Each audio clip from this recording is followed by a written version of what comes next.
Sanırım biraz daha bekleyelim. Bir dakika kadar. Sonra başlayabiliriz.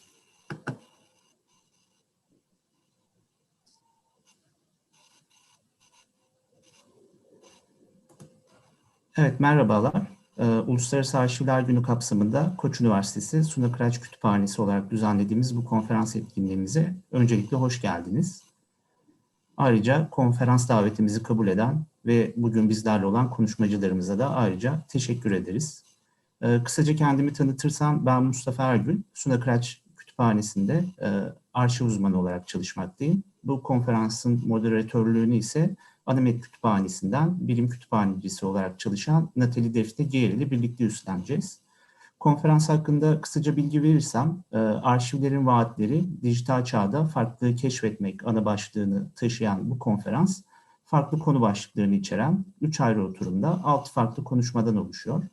Konferanstaki konuşmalara ve konuşmacılara ait detaylı bilgileri yine çevrimiçi olarak erişebileceğiniz konferans broşüründe bulabilirsiniz. Konuşmaların içerikleri çeşitli dijital insani bilimler projeleri ve görsel işitsel arşivlerin tanıtılmasının yanı sıra dijital koruma, veri yönetimi ve yine arşivleri ilgilendiren yeni teknolojik uygulamaları kapsayacaktır. Konferansa ilişkin biraz teknik detaylardan bahsedersem eğer, öncelikle konferans süresi boyunca kayıt alınacaktır. Ayrıca yine konferans süresi boyunca bütün dinleyicilerin mikrofonları ve videoları otomatik olarak kapalı durumda olacaktır. Son olarak her oturumun sonunda yer alan soru-cevap bölümünde sorularınızı bize chat üzerinden yazabilir veya konuşma sırasında sorularınız varsa yine chat bölümünü kullanarak bize iletebilirsiniz. Biz de konferansın moderatörleri olarak bu soruları derleyip oturum sonundaki soru-cevap bölümünde konuşmacılara iletiyor olacağız. Ayrıca son olarak yine ilk oturumdaki 2 konuşma Türkçe olarak yapılacak olup ikinci ve üçüncü oturumlardaki konuşmalar İngilizce olarak gerçekleşecektir. Ve bu oturumlarda simultane tercüme mevcut olup bununla ilgili teknik bilgi ise sizlerle ikinci oturumun başında paylaşıyor olacağız. Tekrar hoş geldiniz diyorum. Sözü Defne'ye bırakıyorum.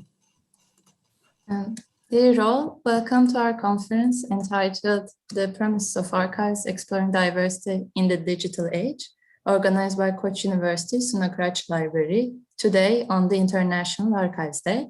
We would like to welcome you all, our attendees, and we would particularly like to thank all our speakers who accepted to present at our conference. I am Natali Defne Giyer, the Anamet Library Branch Librarian, and today, together with Mustafa Ergül, the archive specialist at Suna Kıraç Library, we will moderate the talks. Now I would like to offer some brief information about the conference. Our conference consists of 6 different talks in 3 different sessions, each exploring a different aspect of archives. You may also access the detailed information about the speakers and their talks from the conference brochure. The content of the talks will focus on the introduction of various digital humanities projects, audiovisual archives, and as well as new technological application concerning digital preservation and data management.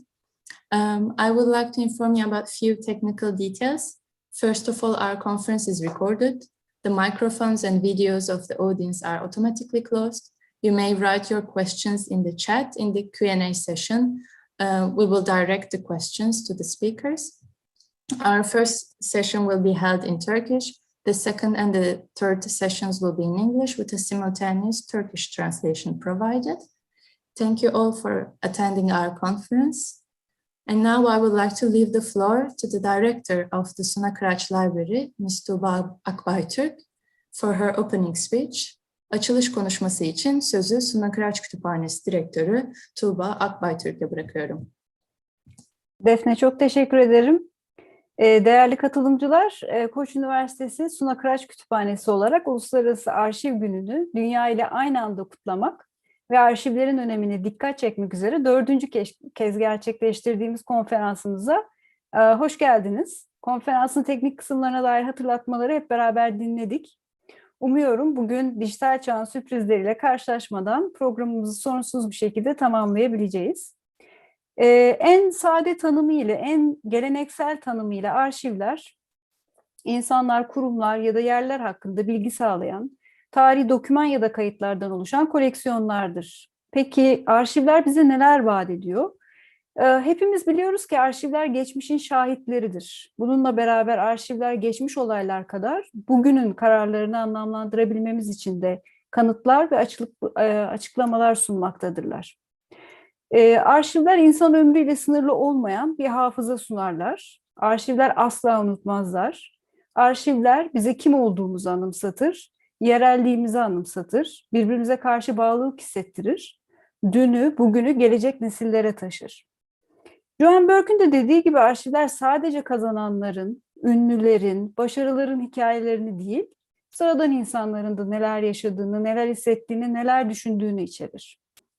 Bu ve benzeri vaatlerin dijitalleşme önümüzde farklı yollar açtıkça, farklı teknolojiler, farklı seçenekler sundukça nasıl yeniden şekillendireceğiz? Bugün dinleyeceğimiz birbirinden değerli 8 konuşmacının sunumlarında aslında bu soruya yanıt arayacak ve arşivlerin vaatlerini yeni dijital çağın sunduğu yeni imkanlar kapsamında beraberce irdelemeye çalışıyor olacağız.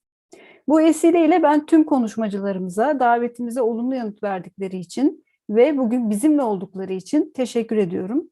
Siz katılımcılarımıza da katılımınız için teşekkür ederken günün sonunda kullanabileceğiniz yeni bilgilerle ayrılmanızı umuyorum. Şimdi sözü izninizle tekrar Defne ve Mustafa'ya bırakacağım. İkisine de bu programı oluşturmaktaki çok başarılı çalışmaları için teşekkür ediyorum. Başarılı bir konferans olmasını diliyorum. Teşekkür ederim. Evet, teşekkürler Tuğba Hanım açılış değerlendirmeniz için. Öyleyse dijital olanaklar başlığı altındaki ilk oturumumuza geçebiliriz. Bu oturumdaki ilk konuşmacımız Piraye Hacı Güzeller. Piraye Hanım konferansımıza bağlantılı veri teknolojileri ve arşivlerin geleceği başlıklı sunumuyla katılmakta.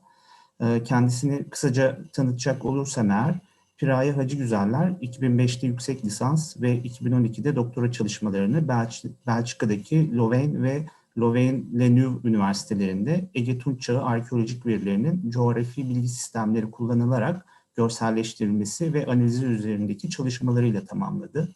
2015'te doktora sonrası araştırma projesi kapsamında Oxford Üniversitesi Arkeoloji Enstitüsü'nde arkeolojik mekansal bilgilerin haritalanması üzerine çalıştı ve ardından 2016-2021 yılları arasında Belçika'da Gent Üniversitesi'ndeki Gent Dijital Beşeri Bilimler Merkezi'nde bağlantılı veri ve coğrafi bilgi teknolojilerinin kültürel miras, beşeri bilimler ve sosyal bilimlere uygulamaları konusunda araştırmalarını sürdürdü. Piraye Hanım, Belçika'nın Antwerp Üniversitesi'nde dijital kültürel miras ve üst veri konularına odaklanarak yardımcı doçentlik görevini sürdürmektedir. Piraye Hanım, sözü size bırakıyorum. Çok çok teşekkür ederim Mustafa Bey. Yani ikinize de ve hepinize çok teşekkür ederim beni davet ettiğiniz için. Hemen ekranı paylaşıyorum. Umarım sorun yoktur. Herkes görüyordur. Umarım beni de duyabiliyorsunuz. Şimdi ben öncelikle katılım için çok teşekkür ederim. Yüksek bir rakam var katılım anlamında. Çok sağ olun hepiniz burada olduğunuz için. Mustafa Bey beni gayet güzel tanıttı. Ben hemen o zaman konuya gireyim. Bugün ben bağlantılı veri teknolojileri ve arşivlerin geleceğiyle ilgili konuşacağım. Şimdi günümüzde arşivler, müzeler ve kütüphaneler yalnızca koleksiyonlarının dijitalleştirilmesi gibi bir yenilik dürtüsüyle karşı karşıya değiller. Aynı zamanda bu kültürel miras kurumları diyelim dijitalleştirilmiş koleksiyonlarını dış dünyaya açmak üzere de bir yükümlülük hissediyorlar ve yeniden kullanılabilir hale getirmek için verilerini ki başkaları da erişebilsin ve kullanabilsin diye. Ve burada bağlantılı veri teknolojilerinin çok önemli bir rolü var, çok kilit bir rolü var ve bugün biraz bunu anlatmaya çalışacağım. Şimdi bağlantılı veri teknolojileri tabii ki biraz yani İngilizce'de link data diye bilinen bağlantılı veri teknolojileri tabii ki biraz zor demek istemiyorum, kimsenin gözünü korkutmak istemiyorum ama teknik bir konu. Elimden geldiği kadar anlaşılabilir yapmaya çalışacağım 20 dakika içerisinde ve bence olacak da çok gözünüzü korkutacağımı düşünmüyorum. Zaten korkulacak bir şey yoktu hani süre kısıtlı olduğu için. Pardon basmaya çalışıyorum ama. Evet. Şimdi ilk önce bağlantılı veri teknolojilerinin birazcık hani köküne gidelim. Nereden geliyorlar ve niye önemliler? Şimdi bu bağlantılı veri teknolojileri ve anlamlı web teknoloji dediğimiz teknolojiler aslında belki teknolojiler de dememek gerekir. Bunlar aslında bir pratik bütünü. İngilizce'de bir best practice denilen aslında yani bir uygulamalar bütünü. Fakat teknoloji dersek eğer yine de bizim bildiğimiz bir geleneksel internet var. Bu geleneksel internet bizim işte 1980'lerde ortaya çıkan 90'larımızı 2010 yılına kadar tanımlayan bir internet teknolojisi. Ve bağlantılı veri teknolojileri bu internetin artık yenilenmiş hali, yeni bir internet aslında. Yani bağlantılı veri teknolojileri ve bu anlamlı web, semantik web dediğimiz web teknolojileri aslında yeni bir tür bir internet teknolojisi. Şimdi nasıl? Şöyle, geleneksel internet dediğimiz internet bir belgeler interneti. Bu ne demek? Geleneksel internet, bu demin anlattığım 1980'lerin ortasından 2010'lara kadar gelen internet, belgelerin birbirine bağlanmasından oluşan ve bu şekilde çalışan bir internet. Şimdi bu ne demek? Bir A. Şimdi bu ne demek? Bu şu demek, biz belgeleri birbirine bağlıyor hiperlinklerle. Ve bu nasıl oluyor? İşte mesela bir HTML belgesi var. Bu HTML belgesi nedir? Bir web sayfasına gidiyorsunuz. HTML belgesi görüyorsunuz. Yani o web sayfası aslında bir HTML belgesi. Bunun içinde bir link oluyor. Bu linke basıyorsunuz. Başka bir HTML belgesi açılıyor veya başka bir imaj açılıyor, bir metin açılıyor, bir video açılıyor vesaire. Şimdi bu bizim geleneksel internet olarak bildiğimiz internet. Fakat şimdi yeni bir internete doğru ilerliyoruz. Bu nedir? İşte dediğim bağlantılı web, bağlantılı veri ve anlamlı web. Şimdi bu nasıl bir şey? Bu şöyle bir şey. Şimdi biz geleneksel internette belgeleri birbirine bağlarken bu yeni tür semantik web dediğimiz internet şeklinde isimlendirilebilen varlıkları birbirine bağlıyoruz. Yani aslında bu ağ isimlendirilebilen varlıkların ağı, yani thing dediğimiz ya da nameable entity dediğimiz bunların birbirine bağlanmasıyla oluşan bir internet. Şimdi bu ne demek? Nedir mesela isimlendirilebilen varlık? Mesela ben internette Piraye Hacıgüzeller olarak isimlendirilebilen bir varlığım. Neden? İşte bana bir etiket verebiliyor internet. Diyor ki mesela bir araştırmacı olarak benim bir ORCID ID'm var. İşte beni hiçbir belirsizliğe yer bırakmadan tanımlayıp bana bir tek tanıtıcı verebiliyor. Yani unique identifier verebiliyor. Şimdi isimlendirilebilen varlıklar kişiler olmak zorunda değil. Bunlar hayvan olabilir, cansız herhangi bir madde olabilir. Bu konuşma, bu konferans hani çok farklı ölçeklerde de olabilir. Hepsi isimlendirilebilen varlık olarak düşünülebilir. Şimdi anlamlı web nereden geliyor? O terim nereden geliyor? Neden anlamlı? Elbette ki geleneksel internet bizim için, insanlar için her zaman anlamlıydı. Biz hiperlinklere basıp gayet güzel geleneksel web içerisinde dolaşabiliyorduk. Fakat şimdi bu anlamlı web dediğimiz webde bu isimlendirilebilen varlıklar arasındaki ilişkiler makineler tarafından yani bilgisayar tarafından ya da yapay zeka tarafından okunabiliyor. Şimdi buradaki o ilişkilerde görüyorsunuz işte ortadaki kişinin C kişisi, ortadaki kişinin babası, B kişisi, ortadaki kişinin oğlu şeklinde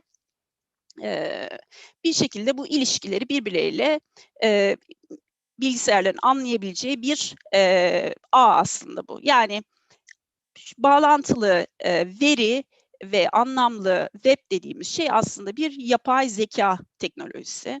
Aynı zamanda bir üst veri teknolojisi yani metadata teknolojisi ve aynı zamanda bir veri bütünleştirme teknolojisi. Şimdi bu kısım önemli. Nasıl oluyor bu? Şimdi azıcık daha tekniğine inersek işin.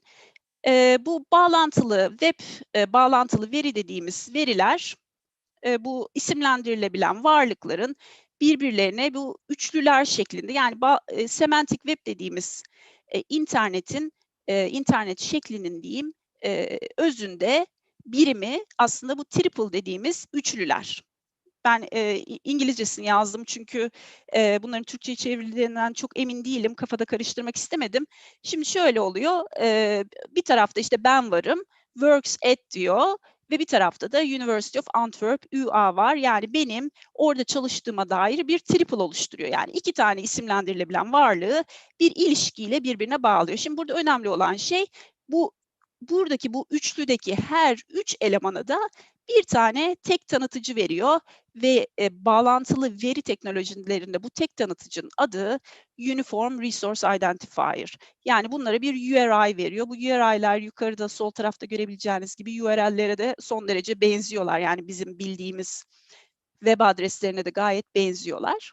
Ve bunları bu şekilde hem ilişkileri hem isimlendirilebilen varlıkları etiketleyerek ve herkesin mesela bana aynı şekilde atıfta bulunmasını sağlayarak, bu URI'leri kullanarak bana atıfta bulunmasını sağlayarak verileri birbiriyle bütünleştiren ve böylece makinelerin, yapay zekanın veriyi anlamasını sağlayan bir web şekli, bir tür internet ve bu yolla da karmaşık bilgisayar sorgulamaları ve yapay zekanın bilgisayar, yani internet üzerinde bilgiye ulaşmasını kolaylaştıran bir teknoloji türü. Eğer çok basitçe anlatmaya çalışırsak. Şimdi hemen biz kendi konumuza gelelim. Arşivler konusuna. Şimdi bağlantılı veri uygulamaları, İngilizce'de LAM denilen, yani Libraries, Archives, Museums, Türkçe'de CAM diyebileceğimiz, kütüphaneler, arşivler, müzeler diyebileceğimiz için ne yapabilir? Ve bu soruyla da ilişki olarak dünyanın bağlantılı veri uygulamalarına yatırım yapan ülkelerinde bu konuda ne tür yatırımlar yapılıyor? Şimdi buna biraz bakalım kısaca. Şimdi birincisi, bağlantılı veri uygulamaları, bu bahsettiğim bu CAM, yani kütüphane, arşiv ve müzelerde dijitalleştirilmiş koleksiyonları birbirine bağlamak yoluyla bütünleştirmeyi sağlıyor. Yani data aggregation denilen İngilizce'de datanın birbiriyle bütünleştirilmesini sağlıyor. Yani her ne kadar bağlantılı veri teknolojileri bir internet teknolojisi olsalar da yerele çekilip bu teknolojiler bir kurum içerisinde aynı mantık, aynı teknolojiler kullanılarak veriler birbirleriyle bütünleştirilebiliyor. Şimdi bu bağlama nasıl gerçekleştiriliyor? Şimdi bu isimlendirilebilir varlıklar lara aynı meta veriler, aynı üst veriler ve aynı tek tanıtıcılar, yani URI'larla atıfta bulunarak bu bütünleştirme gerçekleştiriliyor. Veya eğer mesela burada bir sikke de görüyoruz, denarius 143 şeklinde. Eğer burada bu sikkeye bir kişi birden fazla URI ile atıfta bulunduysa, bu URI'ların aynı, birbirleriyle eş olduklarını da söyleyerek yani bilgi sisteminde bunu anlatarak, bilgisayara bunu tanıtarak aslında bütün veriler böylece mesela burada gördüğümüz sikke ile ilgili olan bütün bilgiler yapay zeka tarafından toplanılabilir hale geliyor. Şimdi böylece gerek bir kamu kurumu, yani bir kütüphane, arşiv ya da müze içerisinde, yani yerelde, gerek farklı kurumlar arasında, gerekse bu kurumların internete koyacakları veriler yoluyla internette bilgi bütünleştirilmesi sağlanabiliyor. Şimdi bu gösterdiğim benim Ariadne Plus diye Avrupa'da Avrupa Birliği bütçesiyle uzun zamandır fonlanan bir projeden nasıl, yani bu bağlantılı veri kullanarak nasıl datayı bütünleştirdiklerine dair bir örnek. Şimdi kütüphane, arşiv ve müze kurumlarında kullanılan şöyle bir yöntem var. Kurumlar linked, yani bağlantılı verilerini ya da RDF triple'larını, bu yani eğer siz bir yerde bir RDF duyarsanız, Resource Description Framework, bu linked datadır, yani bağlantılı veridir. Çünkü o link datanın dili aslında RDF, öyle söyleyeyim basitçe. Şimdi bu RDF triple'larını, üçlülerini ya indirilmek üzere açık bir şekilde hazır ediyorlar, bir veri yığını, bir batch oluşturuyorlar. Şimdi bu eğer siz böyle bir kurumda çalışıyorsanız ve verinizi paylaşmak istiyorsanız, bu yapabileceğiniz bu yollardan bir tanesi. Eğer bu konuda biraz daha okumak isterseniz aşağıya da bir referans koydum. Ve siz mesela bunu bir yığın olarak koyuyorsunuz. Yani bağlantılı veri olarak. Sizin veri tabanınız bağlantılı bir veri tabanı olmak zorunda değil. Fakat yani normal bildiğimiz mesela bir relational database olabilir. Fakat siz bunu bir yığın halinde RDF'e çevirip koyuyorsunuz.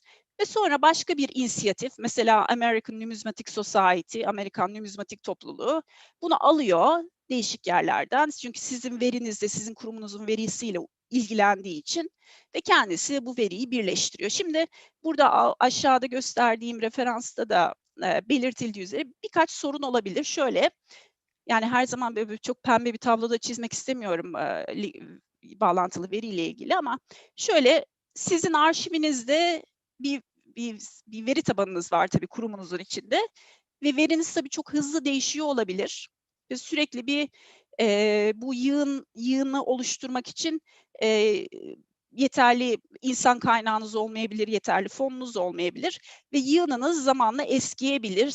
Sizin veri tabanınız bu arada hala değişiyordur, birileri üzerinde çalışıyordur falan ve insanlar internette sizin kurumunuzun eski verisiyle çalışıyor olabilirler ve bunun da farkında olmayabilirler. Bu tür sorunlar olabiliyor. Yani biraz tabii ki para, fon meselesi biraz bu işler. Bir de şöyle sorunlar olabiliyor bu senaryoda.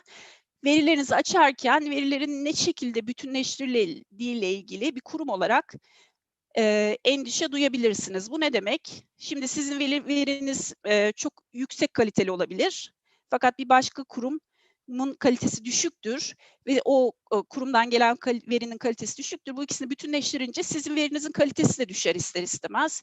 Ve siz de kurum olarak, hani prestij olarak böyle bu şekilde verinizi açmak istemeyebilirsiniz. Düşük kaliteli veri internete koymak istemediğiniz için veya böyle bu tür bir veriyle ilişkilendirilmek istemediğiniz için. Şimdi bu tür sorunlar da tabii ki var. Şimdi bir de şöyle yayınlayabilirsiniz, yani kendi verinizi bağlantılı veri olarak. Buna virtual integration diyor Van der Sande ve diğerleri. Bir veri sorgulama ucu oluşturabilirsiniz. Buna Sparkle Endpoint deniyor. Yani bir uç bu. Sizin kendi veri tabanınız var. Bu veri tabanınız dediğim gibi ilişkisel veri tabanı olabilir, çok geleneksel olabilir. Bunu RDF'e, yani bağlantılı veriye çevirirsiniz ve ondan sonra da bir Sparkle Endpoint dediğimiz bir bağlantılı veri ucu oluşturursunuz. Ve buradan kullanıcılar sizin verinize ulaşır. Nasıl ulaşır? Ya siz bir web servis kurarsınız, insanlar sizin verinizi indirebilirler. Ya da ikisi birden olabilir tabii bu iki senaryonun. Ya bir uygulama, programlama arayüzü, yani API vasıtasıyla insanlar sizin veri tabanınıza, RDF yani bağlantılı veri tabanınıza bağlanıp verileri indirebilirler.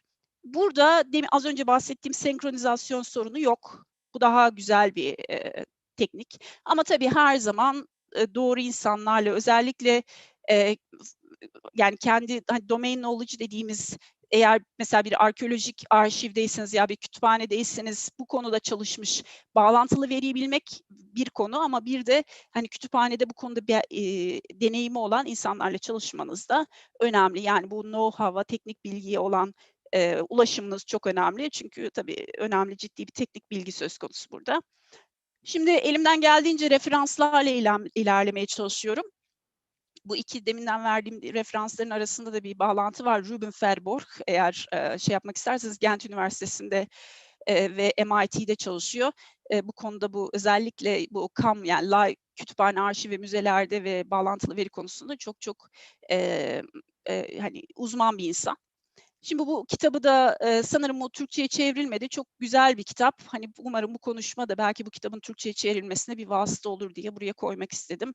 Biraz eskidi ama hala son derece geçerli. O yüzden de onu burada bir göstermek istedim. Şimdi az önce gösterdiğim kitapta da belirtildiği gibi şimdi bir kamu kurumunun dijitalleştirilmiş verisini kendi içerisinde veya başka kurumlarla bütünleştirmek veya topluma açmak istemesi durumunda atması gereken bazı adımlar var. Şimdi onları çok kısaca bahsedeyim. Çok fazla vaktimiz yok. Birincisi modelleme. Şimdi sizin kurumunuzda bir veri yönetme yönteminiz vardır mutlaka ve bunu bir şekilde bağlantılı veriye çevirmek istersiniz. Muhtemelen bu veri yönetme sisteminiz bir tablo veri olacak ve çok büyük ihtimalle bir ilişkisel veri tabanı olacak. Yani relational database dediğimiz. Şimdi bu mapping diyoruz biz buna, yani tablo veriden ya da herhangi bir veriyi link data'ya çevirme, yani we map it from bir taraftan öteki tarafa, orada mapping diye kullanıyor. Yani bir taraftan bir tarafa haritalıyorsunuz ya da çeviriyorsunuz datayı RDF'e, yani bağlantılı veriye. Burada çok bilinen ve oturmuş yöntemler mevcut. Yani bu bu tür işte ilişkisel veri tabanlarını ya da tablo veriyi bağlantılı veriye çevirme gerçekten artık çok oturmuş bir yöntem. O yüzden eğer hani doğru kişiyle çalışılırsa, doğru insanlarla, doğru bir ekiple çalışılırsa burada pek fazla bir problem yaşanmaz. Hani eğer derseniz ki benim kurumumda işte ilişkisel veri tabanı son derece geleneksel veri tabanları kullanıyoruz. Nasıl yapacağız bu bağlantılı veri işini derseniz burada ciddi bir problem yok. Tabii doğru insanlarla çalışmak dışında. Bir de bir temizleme işi var. Şimdi çünkü bağlantılı veriler sonuçta aslında üst veri. Yani sizin kendi veriniz var. Siz bir bağlantılı veri oluşturabilmek için bir metadata yani üst veri ekliyorsunuz aslında kendi veri tabanınıza. Bu şekilde yapılıyor bu iş. Ve tabii bu meta verinizin düzgün olması, temiz olması önemli. Çünkü eğer siz bunu problemli olarak internete koyarsanız ya da kurumunuz içinde veri bütünleştirmek için kullanmaya çalışırsanız elbette ki düşük kaliteden dolayı problemler yaşarsınız. Şimdi burada şöyle bir şey var.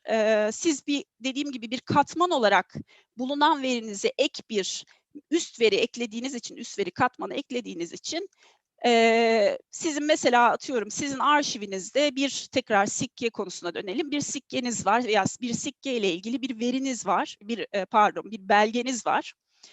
Şimdi bu belgede siz o sikkeye farklı şekilde veya belgenin başlığında bir isim vermiş olabilirsiniz. Sorun yok. Bu sizin kendi veriniz. Ama siz buna bir katman olarak meta veri ekleyeceksiniz. Ve eklediğiniz zaman controlled vocabulary dediğimiz denetimli kelime dağarcıkları kullanmanız gerekiyor. Ve bunları hatasız ve tutarlı bir şekilde kullanmanız gerekiyor. Mesela burada görüyorsunuz denarius nomizma diye bir controlled vocabulary var.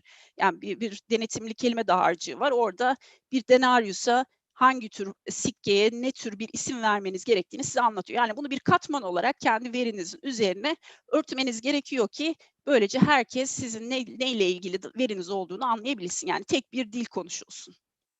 Ve aynı zamanda verinizin de mümkün olduğunca yapılandırılmış olması gerekiyor. Bu ne demek? Yani sizin eğer arşivinizde metinler, imajlar, videolar varsa bunlar unstructured olarak geçiyor. Yani bunlar yapılandırılmamış veridir. Çünkü neden yapılandırılmamış? Çünkü bilgisayar bunu anlayamaz. Bilgisayar bir imaja bakıp, bir metne bakıp onu okuyamaz. Onu okuyabilmesi için bilgisayarın yani yapay zekanın sizin bunu işaretleme dili dediğimiz markup language'lerle bu tür verileri de yapılandırılmamış verileri de işaretlemeniz gerekir. Mesela XML, SGML gibi standart genelleştirilmiş işaretleme dili ya da extensible markup language dediğimiz genişletilebilir işaretleme diliyle metinleri, imajları, videoları işaretlemeniz gerekir. Yani yapılandırmanız gerekir. Bu da bir başka temizlik konusu. Şimdi denetimli kelime dağarcıklarından bahsetmiştim. Şimdi burada eğer siz 2 tane veri kümeniz varsa bunları birbirleriyle uzlaştırmak için denetimli kelime dağarcıkları yani controlled vocabulary çok önemli bir şey. Şimdi mesela kültürel miras alanında kullanılan Getty'nin art ve architecture tesaürüsü var. Buradaki kelimeler bir arkeolojik veri tabanına meta verinin yani üst verinin tutarlı bir şekilde girilmesini sağlayabilir. Sadece arkeoloji değil bunlar kütüphanelerde de kullanılabilir. Fakat bir arkeolojik mesela bir mimari şeyden örnek vermek istersek mesela bir sütundan bahsedecek olursak sizin demin de bahsettiğim gibi sizin veri tabanınızda siz o sütuna istediğiniz gibi atıfta bulunabilirsiniz ama onun üzerine bir katman olarak bir standart bir dil kullanmanız gerekir ve bu kelime dağarcıkları da onun için aynı şekilde kütüphanelerde de Getty'nin kullanıldığını görebiliyoruz. Mesela hangi dönem mesela Etrusko-Roman gibi bir dönem için Getty'deki kelime dağarcıklarını kullanarak kendi kütüphanenizde kontrollü, denetimli kelimeleri kullanabilirsiniz ve bunların her birinin bir URI'yi var yani bir tek tanıtıcısı var her bir kullandığınız terimin. Bu şekilde bağlantılı verinizi diğer verilerle uzlaştırabilirsiniz. Şimdi bir kamu kurumunun verisi bunu bu şekilde açtığı zaman elbette bazı veri zenginleştirme olanakları da doğuyor. Bunların en önemlisi tabii ki İngilizce'de crowdsourcing denilen kitle kaynak kullanımı. Şimdi kitle kaynak kullanımı sadece bağlantılı veriyle ilgili değil tabii ki siz verinizi internete koyduğunuz anda kitle kaynak kullanımı olanakları ortaya çıkıyor. Fakat şimdi daha çok ne zaman ki hani açık datanızı açtığınız anda genelde artık kurumlar bunu bağlantılı veri teknolojileriyle yaptığı için hemen yani bağlantılı veri ve kitle kaynak kullanımı aslında birbirleri çok ilişkili şeyler haline geldi bugünlerde. Şöyle yani kitleler sizin için veri üretiyorlar. Mesela British Library kitle kaynak kullanımında çok çok güzel projeler yaptı geçtiğimiz senelerde. Şimdi ben bu ekrandan bir ekran yazımı gösteriyorum size. İstiyorsanız girip bakabilirsiniz. libcross.com şeklinde. Mesela Convert a Card diye bir projeleri var. Ne yapıyorlar? İşte Çince, Urduca, Optical Character Recognition dediğimiz yani bu karakterleri okuyamayan, okunmasına zorunluluk çıkan kartları koyuyorlar. İnsanlar bu şekilde bunlarla ilgili üst veri üretiyorlar ve çok güzel arayüzlerle genelde bu üst verilerde bağlantılı veri şeklinde direkt olarak üretilebiliyor. Şimdi son artık bu slaytta zaten vaktim de herhalde bitmek üzere. Biz internetin hani bu belgeler internetinden bir veriler internetine yani bir web of data'ya dönüşmesini istiyorsak tabii ne kadar çok kurum bağlantılı veri kullanırsa o kadar çok internet tabii ki bir web of data'ya dönüşecek ve biz yani yapay zekayı arşivlerdeki kaynakların kullanımında ve bulunmasında kullanabileceğiz. Daha kısıtlı bütçelerle çalışan kütüphaneler, arşivler, müzeler tabii ki imkanlar daha kısıtlı. Fakat yavaş yavaş sanırım bu teknolojiler yayılacak her yere. Önümüzdeki 5-10 sene içerisinde sanırım arşivlerin geleceğinin bu olduğunu ve bu tür teknolojilerin artık çok da kanıksandığını görebileceğiz. Çok çok teşekkür ederim ilginiz için.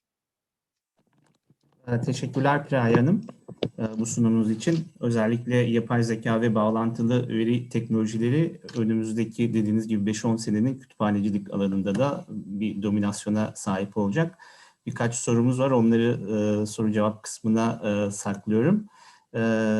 Şimdi bu oturumdaki bir sonraki konuşmamız olan arşivlerin sayısallaştırılması ve ötesi dijitalleştirme başlıklı sunumuyla Yunus Uğur bizlerle olacak. Kendisinden kısaca bahsedersem, Yunus Uğur yüksek lisans ve doktora çalışmalarını Boğaziçi Üniversitesi Tarih Bölümünde tamamladı. 2003-2004 yıllarında New York Binghamton Üniversitesi Tarih Bölümünde araştırmacı olarak sürdürdü. 2009 ve 2020 tarihleri arasında İstanbul Şehir Üniversitesi Tarih Bölümünde görev yapmış. Ayrıca Şehir Araştırmaları Merkezi Direktörlüğünü ve Şehir Çalışmaları Yüksek Lisans Programı'nın başkanlığını üstlenmiştir. 2016-2017 yıllarında ise Berlin'de akademik çalışmalarını yürütmüştür. Halihazırda Marmara Üniversitesi Tarih Bölümünde öğretim görevlisi olan Uğurlu, aynı zamanda Türkiye Araştırmaları Literatür Dergisi baş editörü olup Digital Ottoman Studies platformunun yöneticisi, aynı zamanda Global Şehir Tarihi Projesi Yönetim Kurulu üyesi ve Avrupa Şehir Tarihçileri Birliği üyesidir.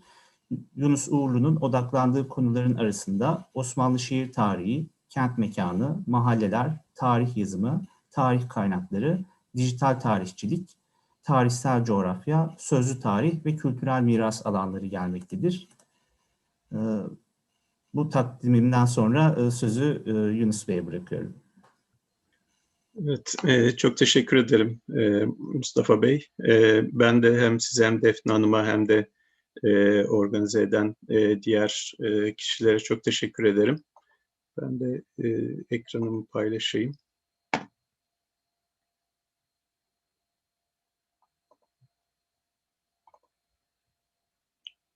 Herhalde şimdi gözüküyor.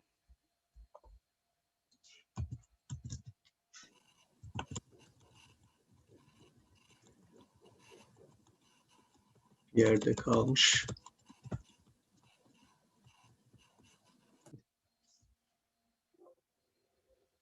Ekranımı da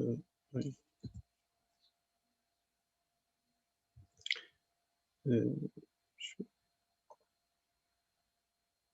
ekranı da kapatayım. Tamam. Evet, kusura bakmayın tekrar.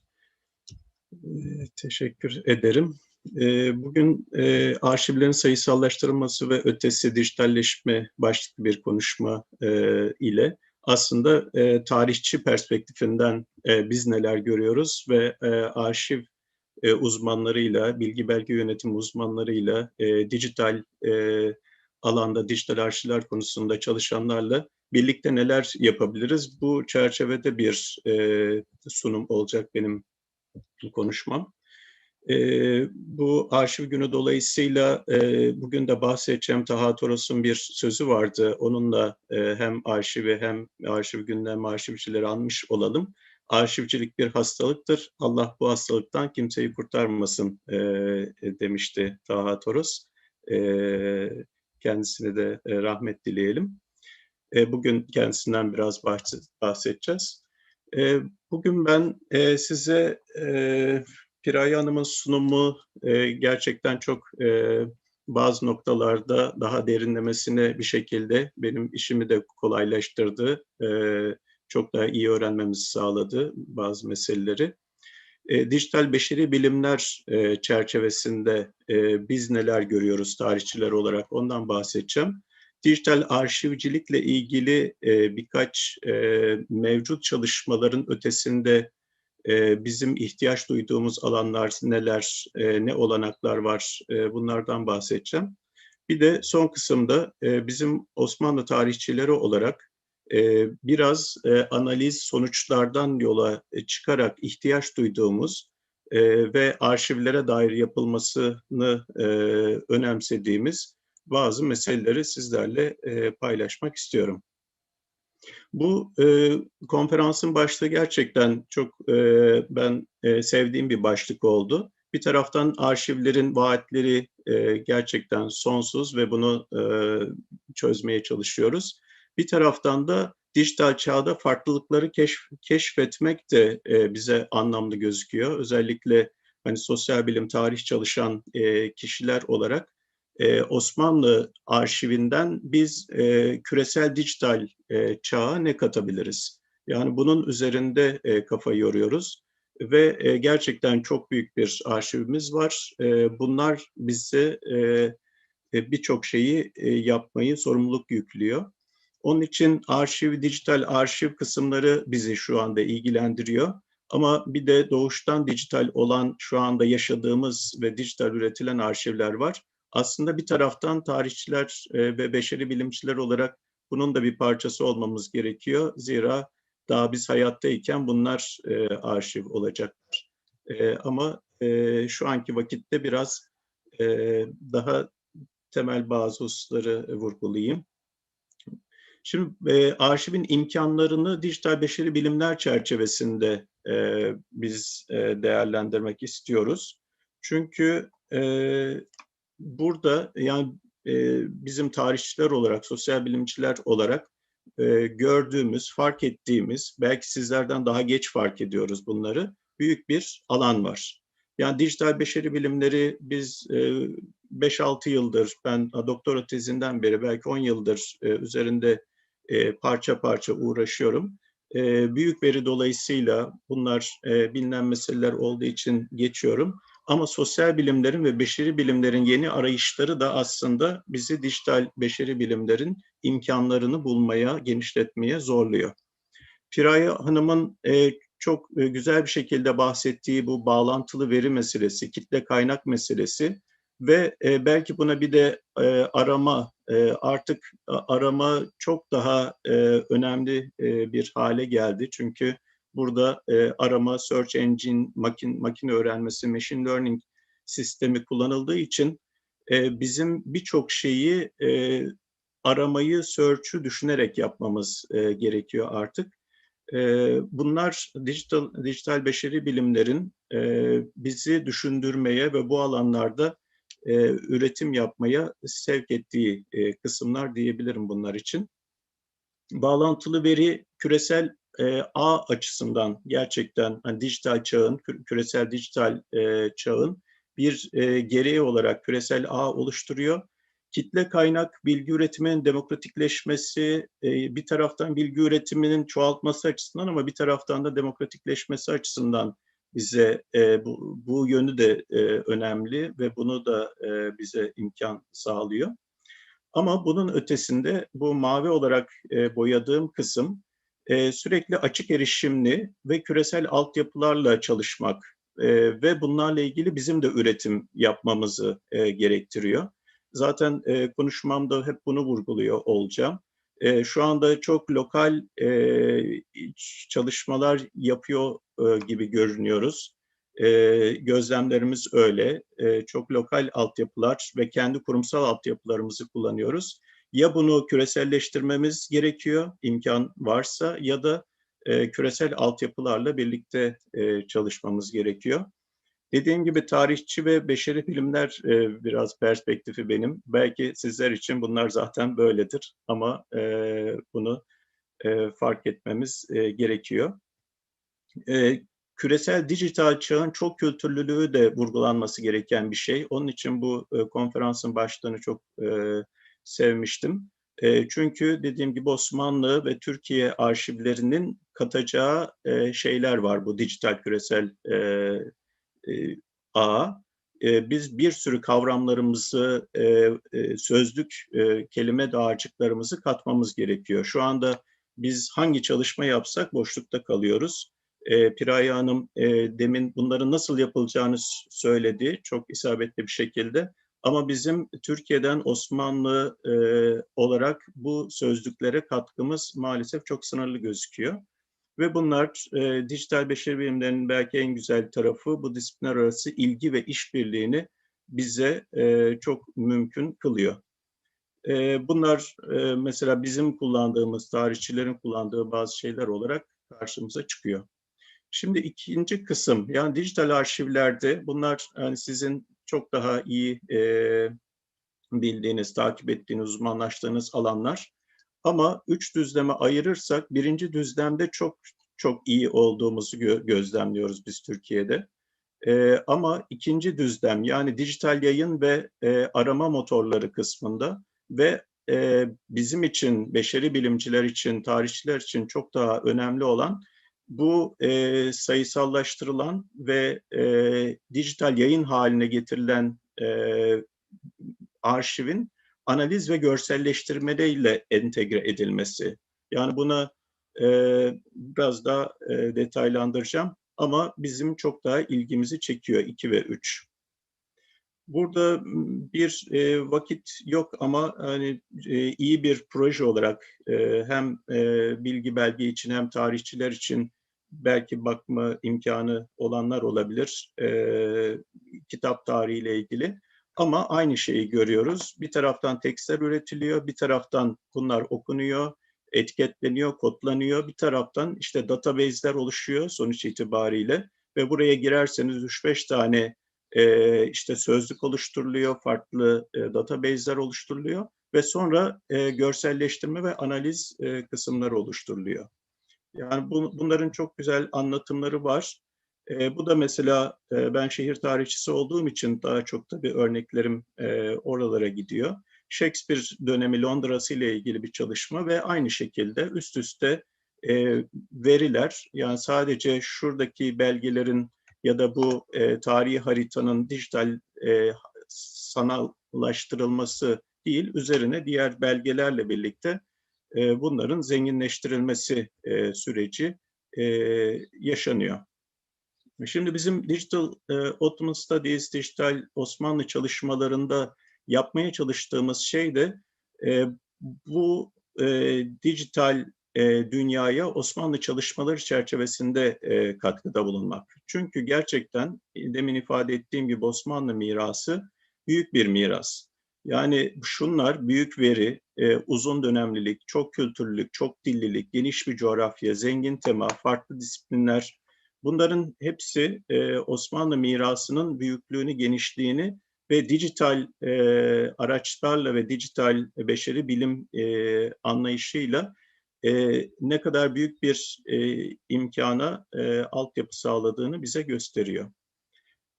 İfade ettiğim gibi birinci düzlemde epey bir tecrübemiz var ve sanal ortama aktarma, veri girişi, ondan sonra dolayısıyla bu OCR, meta veri, database'ler oluşturma konusunda bütün kurumlarımız şu anda Türkiye'de çok iyi çalışıyor gözüküyor. Ama bizim gözlemlediğimiz, mesela tarihçiler olarak uluslararası standartların kullanımı konusunda, küresel açık erişimli veri tabanları kullanma konusunda, hem kullanma hem üretme konusunda ve bunun da en önemli bir parçası olarak dokümantasyon oluşturma konusunda çok zayıf olduğumuz gözüküyor.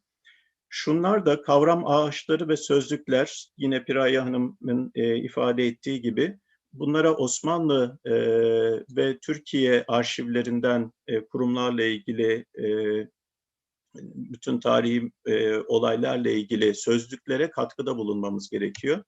Verileri ilişkilendirme, arama makinesi oluşturma ve daha sonra mekansal ve ilişkili çıktı oluşturma çerçevesinde de şu anda epey bir yapacak işimiz gözüküyor. Ben burada Taha Toros arşiviyle ilgili biraz bilgi vermek istiyorum. Hani vakit çok kısıtlı, onun için çok hızlı geçeceğim. Bu 2012'de 400 bin kadar belge olan bir koleksiyon. Taha Toros birçoğunuz bilecektir. 400 bin kadar belge 2012'de Şehir Üniversitesi'ne geldi. 2014'te İSKA desteğiyle ve SALT işbirliğiyle bir proje yapıldı. Ve bunların işte bir yılda 30 bin belge sayısallaştırıldı, sanal ortama aktarıldı. Ama burada Ayhan Kaygusuz Bey Kütüphane Direktörlüğü'nün başkanlığında demin bahsettiğim bütün unsurlar kullanılmaya çalışıldı. İşte OCR taramaları yapılırken 3 TIFF, JPEG, PDF'le bütün o taramalar yapıldı. Veri girişimde açık erişim kullanıldı, DSpace kullanıldı, Dublin Core altyapısı başlıkları kullanıldı. Library of Congress'in konu skalası kullanıldı ve dokümantasyon oluşturularak bunlar nasıl yapıldığına dair, yani pek çok burada ifade ettiğim şey başarılmaya çalışıldı. Yani 2015 şartlarında tabii ki hani çeşitli sorunları da olabilir ama olabildiği kadar uluslararasılık ve uluslararası standartlar çerçevesinde bir dokümantasyon, bu işin nasıl yapıldığına dair bir şey üretilmeye çalışıldı. Şu anda Marmara Üniversitesi'nde açık erişim olarak ulaşılabiliyor. Birçoğunuz da zaten takip ediyordur eminim. Bunlar onunla ilgili detaylar. Ama gördüğünüz gibi arama butonu çok tabii ki şu anki şartlar çerçevesinde değil. Ya bu geliştirilmesi gereken bir kısım. Diğer şeyler, yani şu geliştirilmesi gereken kısımlarda işte şurada C'den başlayıp da devam eden kısımlar yapılabilmiş şeyler değil.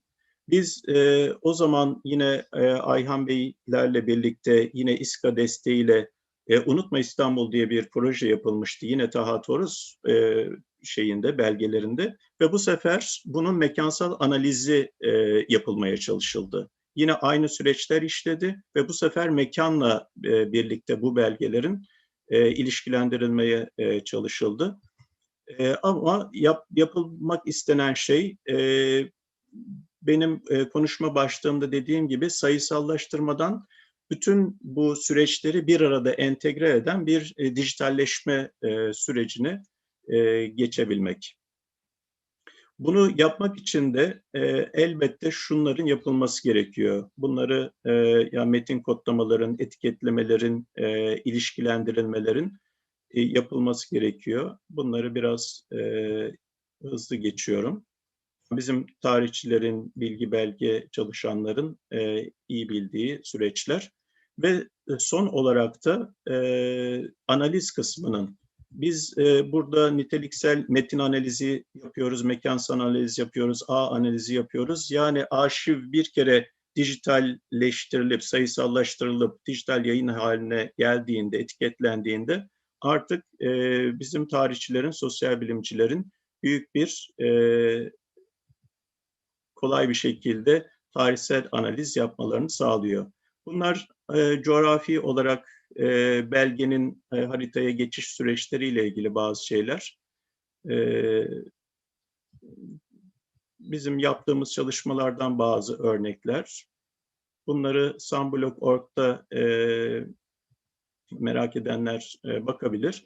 Ama sonuçta belgeleri bütün harita, mekansal ve kişilerle, sanat eserleriyle birlikte ele alan bir çalışmaya doğru Piray Hanım'ın dediği gibi bağlantılı ama sonuç olarak beşeri bilimcilerin yaptığı şekilde bir işine yarayacak, tarihsel analiz yapılacak bir şekle getirmek.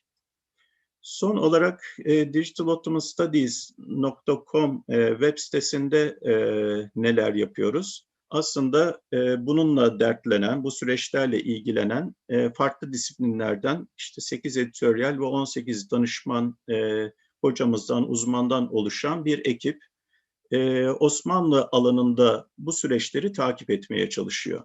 Yani bir taraftan birikimi görmeye çalışıyoruz. Literatürü, araçları, veri tabanlarını, mevcut projeleri ve bazı platformlar var. Bunları takip etmeye çalışıyoruz.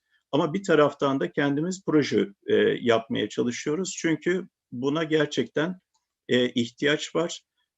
Dijital yayın üzerine TI metin kodlama ile ilgili, transkribus üzerinden şeriye sicilleriyle ilgili, işte mekansal analizler kısmında mekansal analiz, ağ analizi tipi çalışmalar yapıyoruz. Burada tabii yer isimleriyle ilgili, eski haritalarla ilgili, kavram ağaçları oluşturmakla ilgili üzerimize pek çok şey düşüyor ve bunları olabildiği kadar farklı uluslararası kurumlara dahil olarak yapmaya çalışıyoruz. Neticede açık yazılımlı ve ilişkili veri ve veri tabanı altyapılarını kullanmaya ve üretmeye çalışıyoruz. Bunun için işte eğitimler, atölyeler yapacağız, yayınlarla ilgili bazı yayınlarımız olacak. Ama yeni kurulan bir ağ, bu şekilde küresel dijital ağa bir katkı sağlamak istiyoruz. Mesela yine bu proje içerisinde bir ekibin kültürel mirasla ilgili, Piraye Hanım'ın da örnekler arasındaydı. Çok denk geldi, çok iyi oldu. Yani Lübnan'da Osmanlı dönemi kültürel mirası ile ilgili bir çalışma başlattık. Ve hangi uluslararası altyapıyı kullanabiliriz diye çeşitli şeyleri inceledik ve Getty'nin yine Arches programını kültürel miras çerçevesinde açık yazılımlı, yerel adaptasyona açık. Şu anda biz Osmanlı mimarisiyle ilgili sözlükleri işlemeye çalışıyoruz. Arches'ı Türkçeleştirmeye çalışıyoruz. Ve burada önemli olan bu programla yani şu kadar bilgiyi giriyoruz kültürel mirasla ilgili. Metinler var elimizde. Osmanlı arşivinde, vakıflarda bu kültürel mirasla ilgili metinler var.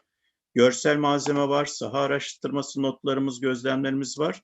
Daha da önemlisi Arches'ın bir tarihçinin arayıp da bulamadığı o kültürel mirasla ilgili aktörler, olaylar, dönem bilgileri, buna dair pek çok bilgiyi de yüklememizi, açık erişimli altyapıya girmemizi sağlıyor. Ve sonuçta bize veriyi girdiğimizde,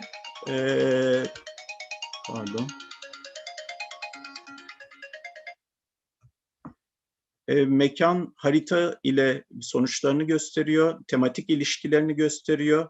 Aramayı hem ayrı ayrı ve hem de ilişkisel olarak yapıyor ve aynı zamanda çeşitli filtrelerle, yine zamansal, mekansal filtrelerle bize bütün kültürel miras, oradaki kişiler, belgeler arasında bilgileri şu şekilde göstermemizi sağlıyor. Yani şunlar mesela orada kullanılan başlıklar. Biz bunları şu anda adapte etmeye çalışıyoruz. Bir taraftan tarihçilik yaparken bir taraftan da bu sözlüklerle ilgili çalışma yapmak durumunda kalıyoruz. Burada tekrar en başta söylediğimi bir daha ifade etmek istiyorum. Bu alanda yapılan şeyler gerçekten yenilikçi çalışmalar oluyor. Bu dijital beşeri bilimlerde her gün yeni tip çalışmalar çıkabiliyor. İmkanlar sürekli yeni imkanlar, yeni çalışmalar çıkabiliyor. Bunu birlikte yapmamız gerekiyor. ilişkili ve açık erişimli altyapılar kullanmamız ve oluşturmamız konusunda bütün beşeri bilimcilerin bir arada olması gerekiyor. Ve küresel bir dijital ağ var. Dijital çağın içerisinde bilgi ve belgenin oluşturduğu, verinin oluşturduğu. Bunun bizim özellikle biz Osmanlı tarihi alanında bir katkı sağlamak istiyoruz ve bunu umarım buradaki katılanlarla birlikte yapma imkanımız da olur. Çok teşekkür ederim. Çok teşekkürler hem Piraye Hanım hem Yunus Bey sunumlarınız için. Biraz programın ötesine sarktık. O yüzden ard arda konuşmacılarımıza ikişer soru yönelterek başlamak istiyorum. Belki arayı da biraz daha kısa tutabiliriz. O yüzden ilk soruyu Piraye Hanım'a soracağım. İlk iki soruyu. Bu soru Defne'den geldi açıkçası. Sorumuz şu: bağlantılı veri konusuyla ilgilenmek isteyen öğrenciler için tavsiyeleriniz var mıdır? Kendilerini hangi konuda geliştirebilirler? Benim sorum ise bağlantılı veri teknolojileri ve yapay zeka kullanımı açısından günümüzde hangi tür içerikli arşivlerde daha yoğunlukla kullanılmakta? Yani bu arkeolojik bağlamında gelişen arşivler mi, mimari arşivler mi, yoksa genel olarak başka alanları da sirayet ediyor mu? Ve biraz yani sunumunuzda detaylıca bahsettiniz. Biraz belki açabiliriz. Bu arşiv konularıyla ilgili potansiyeli olan bu bağlantılı veri teknolojileri ve yapay zeka kullanımı hangi tür arşivlerde potansiyele sahip? Çok teşekkür ederim Mustafa Bey. İlk soru öğrencilerin kendilerini nasıl geliştirebileceği ile ilgili. Şimdi ben Belçika'da yaşıyorum, Belçika'da hocalık yapıyorum. Bana Türkiye'den sürekli hani bu konuyla ilgili iletişime geçiyor, öğrenciler de geçiyorlar. Çok ciddi bir ilgi var bence. Bence biz hani bir topluluk oluşturmalıyız bence. Bir araya gelip yeteri kadar ilgi var öğrencilerden, genç nesilden. Şimdi Yunus Hocam da çok güzel anlattı. Biz yani işte çok güzel projelerimiz de var. Aslında bir bilgi birikimimiz de var ama şimdi bir araya gelme vakti bence. Hani kaynaklardan öte beraber öğrencilerimizi nasıl eğitebileceğimiz üniversitelerde bu hani gücümüzü bir araya gelip nasıl kullanabileceğimiz, öğrencilerimizi eğitmemiz konusunda. Yani ben birazcık hani birazcık parçalanmış buluyorum şu anda ama normal. Bence çok ciddi bir araya gelme potansiyeli var. Şu anda doğdu. Nurdan Hanım da mesela şimdi chatte aynı benzer bir şeyler söyledi. Bu öğrencilere, uzmanlara destek verilmeli, eğitimler, seminerler düzenlenmeli şeklinde. Bence buna çok önem vermemiz gerekecek önümüzdeki yıllarda. Üzerimize düşen bir sorumluluk olarak görüyorum ve bu arada da bu panel için de çok teşekkür ederim. Mesela Yunus Hocam gibi bizi mesela umarım bir araya getirmeyi sağlar böyle bir ortam. Birbirimizi daha iyi tanırız. Yani bir araya gelip bence öğrencilerimize odaklanmalıyız ve elimizden geldiğince eğitim vermeliyiz. Onun dışında tabii ki ilginç kitaplar var ama genelde İngilizce olarak gelişiyor. İlginç işte tutorial'lar vesaire hani internette bulunabilecek şeyler var ama biz bence Türkiye'de yeteri kadar bilgi birikimi var şu anda. Bunları Türkçeleştirebiliriz bence ve birlikte çalışabiliriz. O birinci. İkinci sorunuz, açıkçası ben bu Gent Beşeri Bilimler'de, Gent Center for Digital Humanities'de de çalışırken neredeyse her beşeri bilimlerin her bir konusunda bağlantılı verinin ne kadar yüksek potansiyeli olduğunu gördüm kendi gözlemle, öyle söyleyeyim. Yani gerek işte edebiyatçılarla çalıştık, tarihçilerle çalıştık, arkeologlarla çalıştık ve her konuda hepimiz bir araya gelip gerçekten yani özellikle o yüzden şu arşivde işe yarar diyemiyorum. Gerçekten uygulanması konusunda bence çok yüksek potansiyeli var. Hemen hemen her konuda benim şimdiye kadar gözlemleyebildiğim sosyal bilimler ve beşeri bilimler içerisinde hani şu bölüm şu konuda da yeteri kadar uygulanılmaz ya da burada eksik kalıyor diye bir şey söyleyemiyorum. Arkeolojide tabii çok ciddi uygulaması var. Tarih biliminde öyle.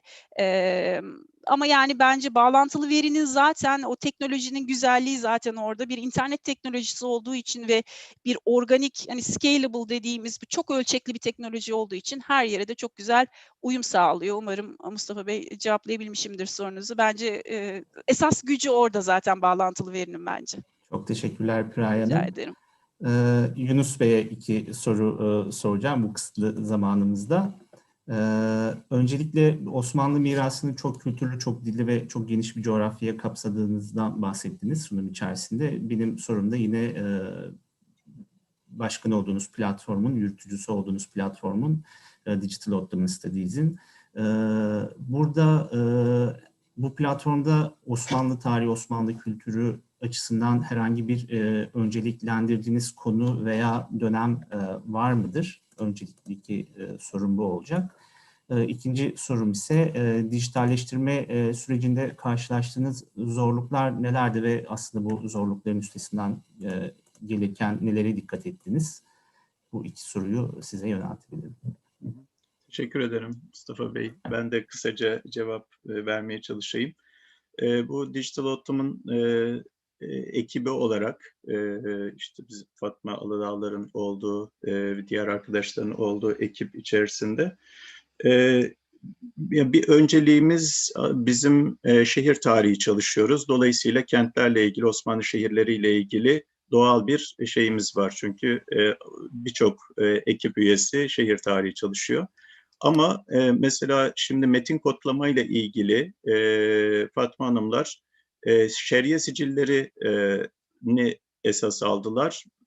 Mesela onu Transkribus üzerinde çalışmaya başladılar. Yani, yer adları ile ilgili bir çalışma hani olması gerektiğini görüyoruz. Onunla ilgili bir çalışma oluyor. Dolayısıyla hani dönem bir yüzyıl şeyimiz yok ama bazı kaynaklar zaten kendisi beni bir an önce çalışın diyor. Şer'iye sicilleri, tahriller vesaire. Bazı konular öyle. Hani çok biyografi çalışmaları, şehir çalışmaları, mekansal ve böyle biyografi çalışmaları çok elverişli bu dijital çalışmalara. Dolayısıyla öyle bir şey kendi kendine çıkıyor. En büyük zorluk gerçekten hani bu disiplinler arasılık meselesi. Hani biz tarihçiyiz. Neticede hani belgeleri biliyoruz, okuyoruz falan. Bunun tartışmalarını da yapıyoruz tarihsel anlamda. Ama Piraye Hanım'ın bahsettiği detayda bir şeye ulaşmamız mümkün değil. Onun için yani bizim yazılımcılarla, coğrafyacılarla, işte bazen sanat tarihçileriyle falan çalışmamız gerekiyor ve bu projelerde hepsiyle de çalıştık. Yani herkes de olabildiği kadar çalışıyoruz.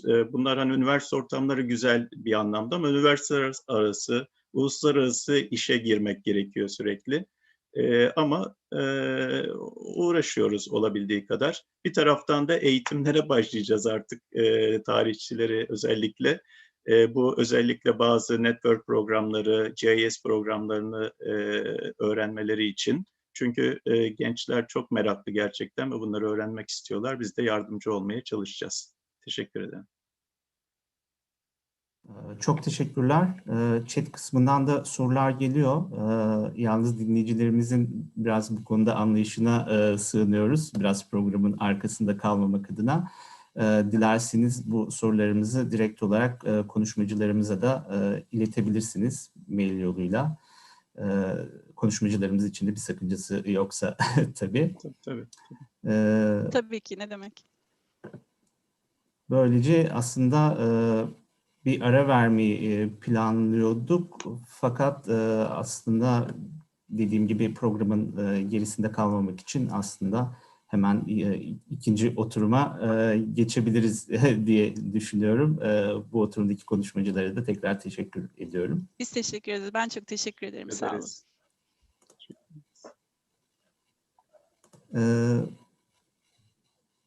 O zaman bu oturumla ilgili konferansın başında da belirttiğim gibi konuşma dilimiz İngilizce olacak.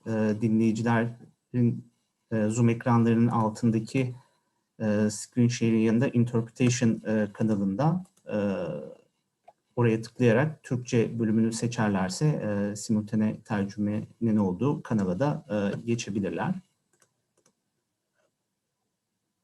Sanırım bu arada biraz beklemem iyi olacak.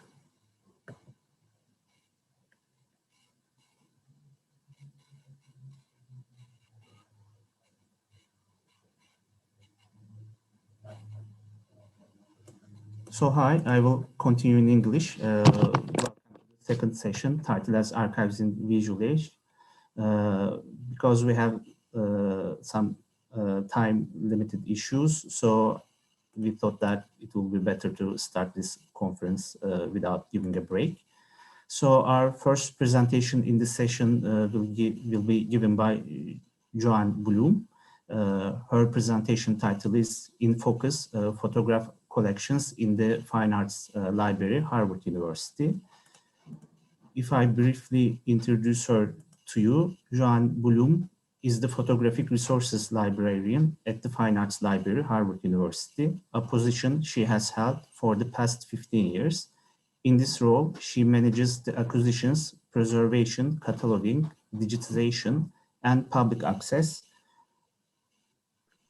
over 2 million original photographs spanning all formats and processes dating from 1850s to present. Among the most widely used resources are the collections related to the Middle East, North Africa, and Central Asia. Bloom received her PhD in Classical and Near Eastern Archaeology from Bryn Mawr College. So, Joanne, are you with us? Yes, I am. All right, the floor is yours. Okay. Thank you. Okay. And where's, okay, is that the, oh, share. Did I get this right?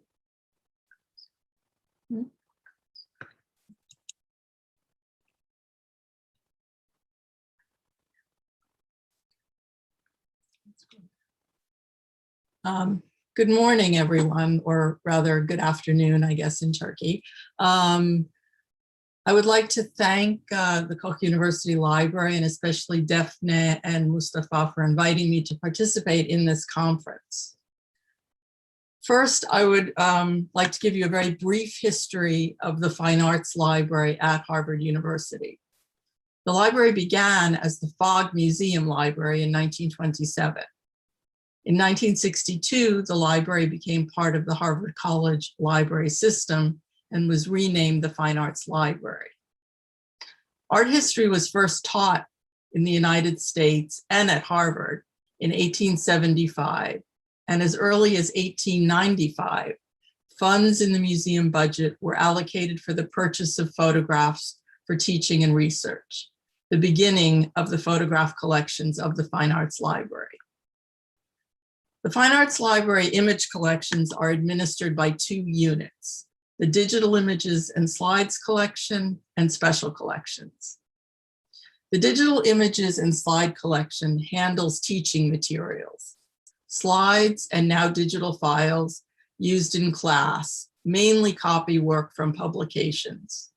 Since 2009, this material has been born digital, and currently a large-scale project to digitize our 750,000 analog 35mm slides is underway. The designation Special Collections refers to original material held by the library. Photographic Special Collections number over 2 million images and range in date from the early years of photography in the mid-19th century to albumin prints from the second half of the 19th century to born digital images. The images consist of commercially produced photographs, personal snapshots, stereoscopic views, postcards, lantern slides, glass and film negatives, 35mm slides, films, and digital files. The geographic scope of these collections is vast, spanning the Americas, all of Europe, the Islamic world, which for the Fine Arts Library designates the geographic area from Spain in the west to South Asia in the east, from the Balkans in the north to sub-Saharan Africa in the south, and Asia. The most heavily used and well-known material in our collection is the Middle East and Islamic world photographs. For this reason, most of my examples are drawn from these collections. Only a very small percentage of our photographic special collections have been digitized. There have been a few large-scale projects in the past, but most efforts have been a few photographs at a time.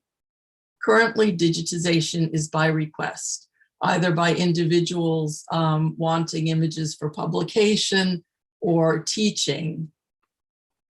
A few examples of what we refer to as one-off digitization requests. So this is one of the earliest photographs held by the library. And as you can see, it's a photograph of Constantinople by James Robertson, taken sometime between 1850 and 1853. Muhammad Sadiq Bey took the earliest known photographs of Mecca. This photograph shows the Kaaba and the sacred enclosure and its surroundings in 1880, 1881. This is a born digital image of Registan Square in Samarkand, taken in 2013 by Peter Liu. To highlight the importance of photographic archives, both historical and contemporary, here is Peter's image alongside a view of the square taken in 1890, which is also held by the library. The first large-scale university-sponsored library digitization project, part of the Library Digital Initiative, or LDI, was in 1998. Photographs from the 1922 through 24 Harvard Dunhuang expedition to China, led by Langdon Warner, who was part of the Fogg Art Museum, were digitized and cataloged. And here we see Langdon Warner himself in 1924 in the field. And then this is a view of Bodhisattva statues in cave 328 in Dunhuang.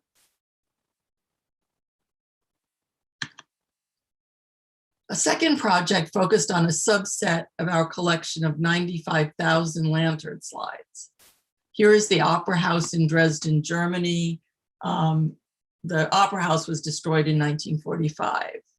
And here is a view of the photograph room in the old Fogg Art Museum, taken circa 1928. The library holds a vast number of carte de visite and cabinet cards from the 19th through the early 20th century, all of which have been digitized. Here is a cabinet photograph of a Turkish man. The Ottoman Turkish inscription reads, "To my brother Adil Bey, this has been presented as a memento in January 1903 in Bursa." On the reverse is the signature of the donor, Bahri Bey. The Fine Arts Library holds a number of photograph albums, both commemorative and personal. These are accessible via page turner, and some are also digitized page by page. By far the most remarkable album in our collection is the photo album of Ali Khan Vali, 1845 to circa 1902. Ali Khan served as a governor of several provinces in Western Iran in the reign of the Qajar ruler Nasr al-Din Shah. Ali Khan had a passion for photography and was a gifted photographer himself. And it appears he compiled this album for his own delectation and as a legacy for his family. The album contains 1,412 photographs mounted on sailcloth and is profusely annotated in Persian. It is massive, as you can see here, and requires considerable strength to lift it. Fortunately, we have had it digitized in page turner, by individual page, and by individual image. Excuse me. The Fine Arts Library has acquired a number of photographers' archives, either by purchase or gift. Unfortunately, most have not been digitized. Here are examples from a few which have been. The Baroness Marie-Thérèse Ullens de Schouten collection. The Baroness, the wife of a Belgian diplomat, spent several months every year in Iran from 1951 to around 1970, documenting the nomadic and semi-nomadic peoples of the Southwest, the Qashqai and the Bakhtiari, as well as the Kurds and Turkmen. She also documented Sufi dervishes who still followed traditional ways. A decision was made to digitize a subset of 4,600 slides from the collection. And here is a view of Kushwa Shirin in Iran, showing the Qashqai breaking camp. And another beautiful photograph of the Bagh Aram in Shiraz. Next is the Charles Schroeder slide collection, which documents the 2 years Schroeder and his family lived in Abadan, Iran, while he worked for Sasoni Mobil Oil Company, a part of the Iranian Oil Participants Consortium. In this case, the entire collection of 452 slides was digitized. And here's a view of the bazaar in Abadan, and as he captioned this slide, quitting time at the refinery. The third photographer's archive I will mention is that of Josephine Powell. Josephine was an American photographer who graciously donated a portion of her archive to the Fine Arts Library in 2002. I'll add as an aside, I had the great pleasure of meeting Josephine when I went to collect her archive, which at that time was stored in Rome.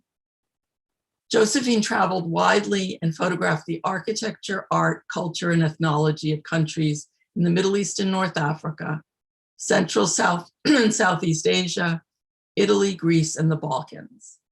The other part of Josephine's archive is held by the Koch Library and documents the study of Anatolian textiles and ethnography. The decision was made to initially focus on Josephine's images of Afghanistan. And here is a beautiful photograph of the Masjid Nogumbad in Balkh, taken in the 1950s, and a view of crafts in Ghazni, Afghanistan.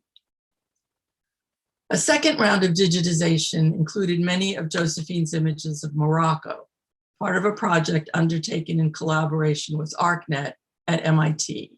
And here we see a view of Fez from 1968 and a view of one of the many rooftop tanneries in Fez, also from 1968. I would like to briefly touch on the issues impacting digitization at Harvard Library. As I have mentioned, only a very small portion of our photographic special collections have been digitized. There are a number of reasons for this. For large-scale projects, there is the issue of getting in the queue.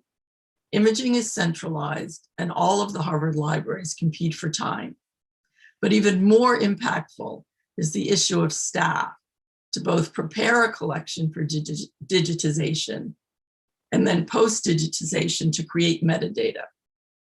Cataloging unique material requires subject and language expertise and time, a great deal of time.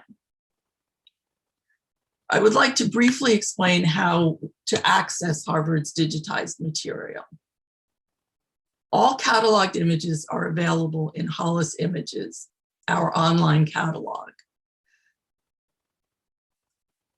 Hollis Images can be accessed from the main Harvard Library page. The huge issue with Hollis Images is that it is not indexed by Google. One must go to the catalog to search. Once in Hollis Images, one can search by a number of different facets. In the results, public domain or otherwise unrestricted images can be viewed in various sizes and can be downloaded. However, for restricted images, only thumbnails are visible to non-Harvard users, and these images are marked with a lock, as you can see here. Two projects to make Harvard's unrestricted material more widely available have recently been initiated. Harvard Digital Collections pulls unrestricted material from Hollis Images. Users may download free of charge.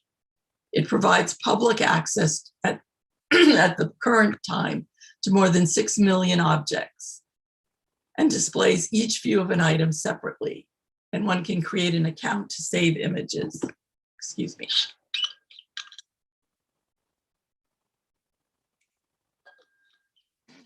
However, at this time, Harvard Digital Collections is also not indexed by Google. The second project is Curiosity, curated views that provide specialized search options and unique content from Harvard's collections. This material is indexed by Google. I hope this has been informative and that many of you will explore Harvard's vast collections. Please feel free to contact me directly with any questions. Thank you. Well, thank you, Joanne, for the presentation. I think it was a great opportunity for us to learn more about the different collections in the Fine Arts Library and the projects related to them. And also, actually, it was also I was glad to see the photographs from the Josephine Powell collection, yes. Since we house a part of the collection at our institution in Suna Library. I have several questions, but as the program offers that, I will direct you at the end of the session. Okay. So we can move to our next presentation. It will be a joint presentation of Juan Alonso Fernandez and Salvatore De Rico from Historical Archives of European Union. And title of their presentation is Audiovisual Heritage and Political Material Culture, exploring the historical archives of the European Union and European Union collections. If I introduce them briefly, Juan Alonso Fernandez is an audiovisual archivist employed at the Historical Archives of the European Union. He graduated in History and Documentation at Universitat Autónoma de Barcelona. He obtained a postgraduate qualification in Management, Preservation and Dissemination of Photographic Archives from the Graduate School of Archival and Records Management. He has more than 12 years of experience in photographic and audiovisual archives management, working as a technician and consultant for several companies and institutions in both the public and the private sector. The joint presenter is Salvatore De Rico, is current trainee at the Historical Archives of the European Union as well. He holds a bachelor's degree from the Strasbourg National School of Architecture and a postgraduate diploma in architecture and archaeology from the University of Strasbourg. He specialized in museums and material culture at the University of Durham, where he received his master's degree in museum and artifact studies.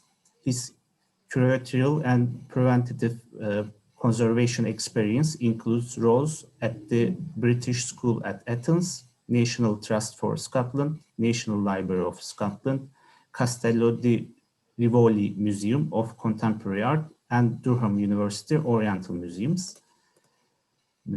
So the floor is yours, Joanne.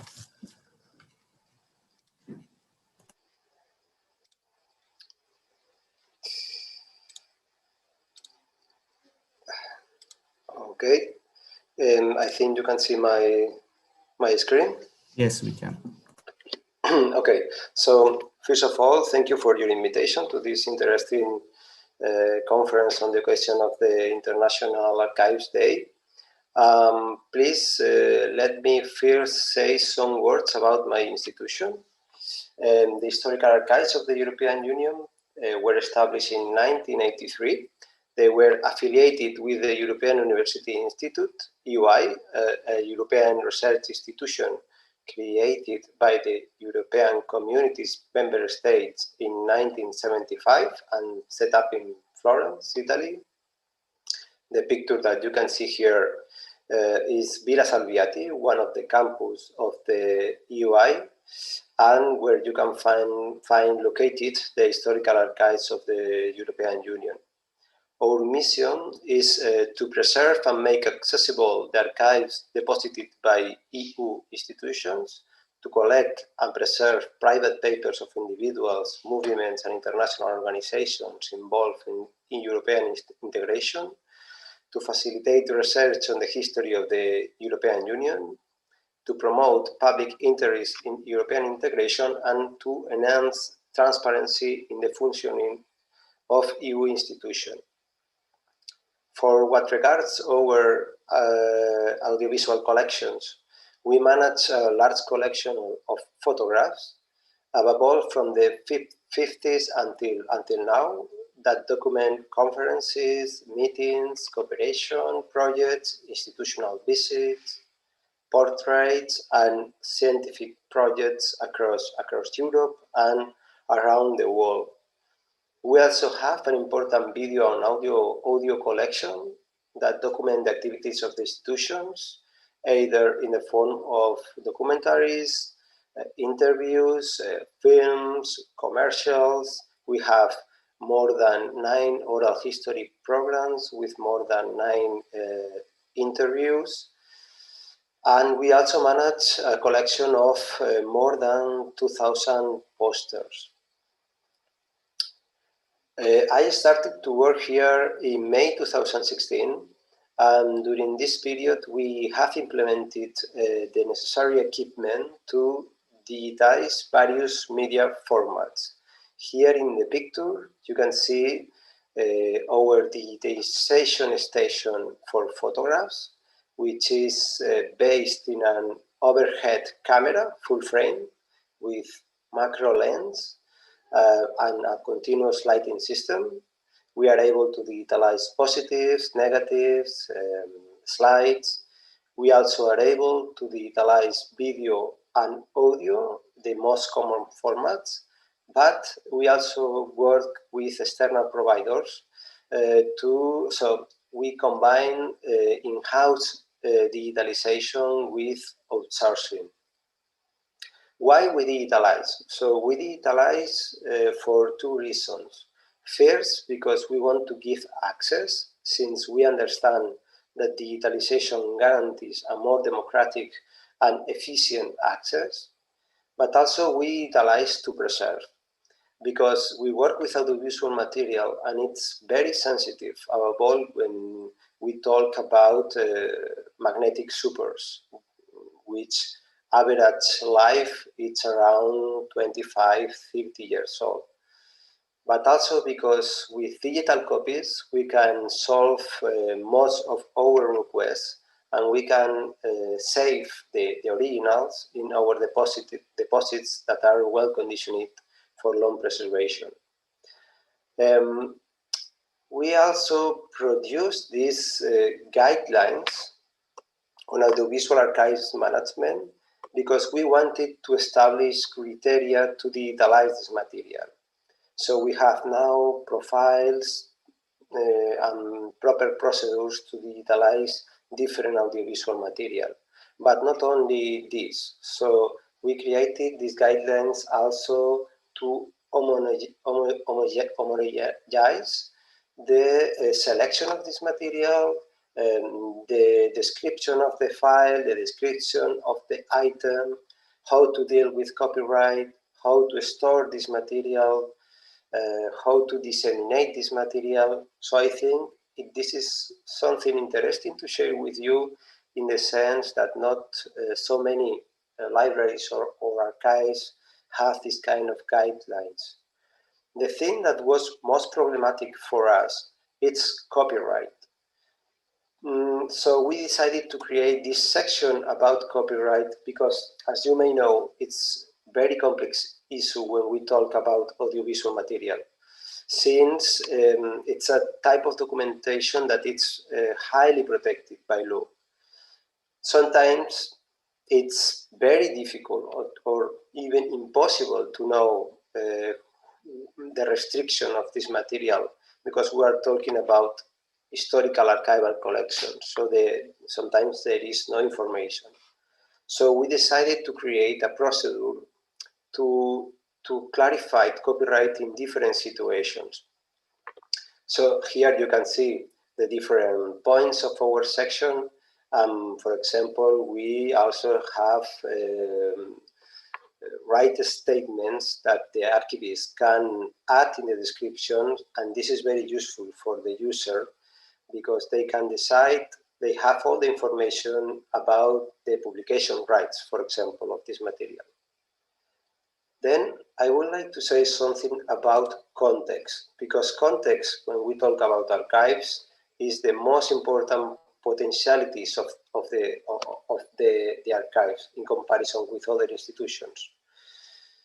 It's an important archival concept, and it means that the document by itself, it's not important. So, for example, one single photo for us has no value within the archives. It has value only as part of a context in relation with other documentation. So, whereas libraries, museums, and, for example, communication departments or documentation centers, they tend to isolate audiovisual documents by format and study them in isolation, we place more value on the situating our material within its wider context, so that we make sure that everything can be grouped together, allowing for a richer appreciation of an item's historical significance. This allow us and allow the citizens, the users, to be more critical when reading the pictures, when analyzing the context of the items, because they have much more information, and then they can know, for example, what was the real intentionality of the creation of these items. I would like to show you one specific example of the importance of the context from the photo collection of the European Investment Bank. So here you can see our search interface. And here you can filter by font, by material, by date. You can do a Googlean search. Here you can do, for example, the filter by photo. Let's say that we are interested in photos of France, and we filter by font, by holding, in this case, European Investment Bank, and we are looking for photos. Here you can see the result, and these are pictures related with cooperation projects funded by the European Investment Bank. Let's have a look to Horizon, which was a project for the construction of a canal in France. You can see here the thumbnails of the picture, but at the same time, here you can see the classification scheme on the left, and then you have all the textual documentation related with the pictures, the contract, the financial information. Then, of course, you can click on the picture and you can display the picture, you can download it, you can do zoom in, zoom out, you can see the information of metadata. So this is very interesting in comparison with other services that manage photos or audiovisual documents. Finally, I would like to show you our new multimedia portal. Why we decided to create this new multimedia portal? Because without neglecting the importance of context, we also understood that audiovisual material is very polysemic. And we also wanted to give the possibility of a type of consultation more focused on the item than on the file. For this reason, we have created this multimedia portal that is more visual, more attractive. The visualization is very quick. So here, for example, you can do an advanced search. You can filter by photo, by video, audio files, posters, fonts, dates, subjects, personalities, location. This is the result interface, and here you have some metadata, but you can also view up to 25 images or more, 50 or more, 100. You can change the visualization. And of course, if you click on the image, you can see the full metadata information divided by area, archival area, and the relation with the context. So this is all from my side, and now I will give the floor to my colleague Salvatore. Thank you. Thank you, Juan.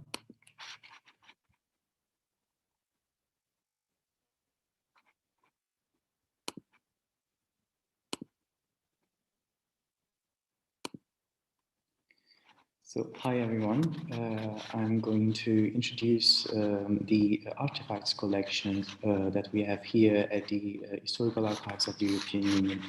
So in addition to an important collection of documents and audiovisual records, the Historical Archives of the EU holds a small collection of objects which describe the political, economic, and social fabrics of the European Union, from its foundation with the European Coal and Steel Community created in 1951 to the present day. The objects are living witnesses to the past, capable of revealing fascinating stories of individuals, communities, and nations. By exploring history through its concrete manifestations, we seek to broaden our knowledge of European political history. To date, little attention has been paid to the material expression of the European idea. In particular, on the continent, political history has undergone a radical change in the last 70 years. The artifacts produced by the societies over the last few decades provide a new investigation to understand transnational movements and trends at the core of social transformations, shaping policies and political bodies. The cultural significance of objects which are capable of informing and structuring individual and collective identities is enriched by the interpretative potential which is used for the historical archives of the European Union's educational and curatorial activities. The objects collection is divided into two main sections. We have the first section, which comprises objects and gadgets produced and issued by European institutions, agencies, and associations on the occasion of celebrations, meetings, demonstrations, and other events. The second group includes personal effects, pins, brooches, plaques, and medals of merit that belong to individuals who shaped the history of the European Union. Overall, the collection is very diverse in terms of material composition, chronology, and themes. Here are some examples of what you can find in our holdings. So, for example, we have these commemorative medals which celebrate the European Investment Bank's anniversaries and offer an insight into the individual identity which the bank and the EU institutions in general seek to achieve.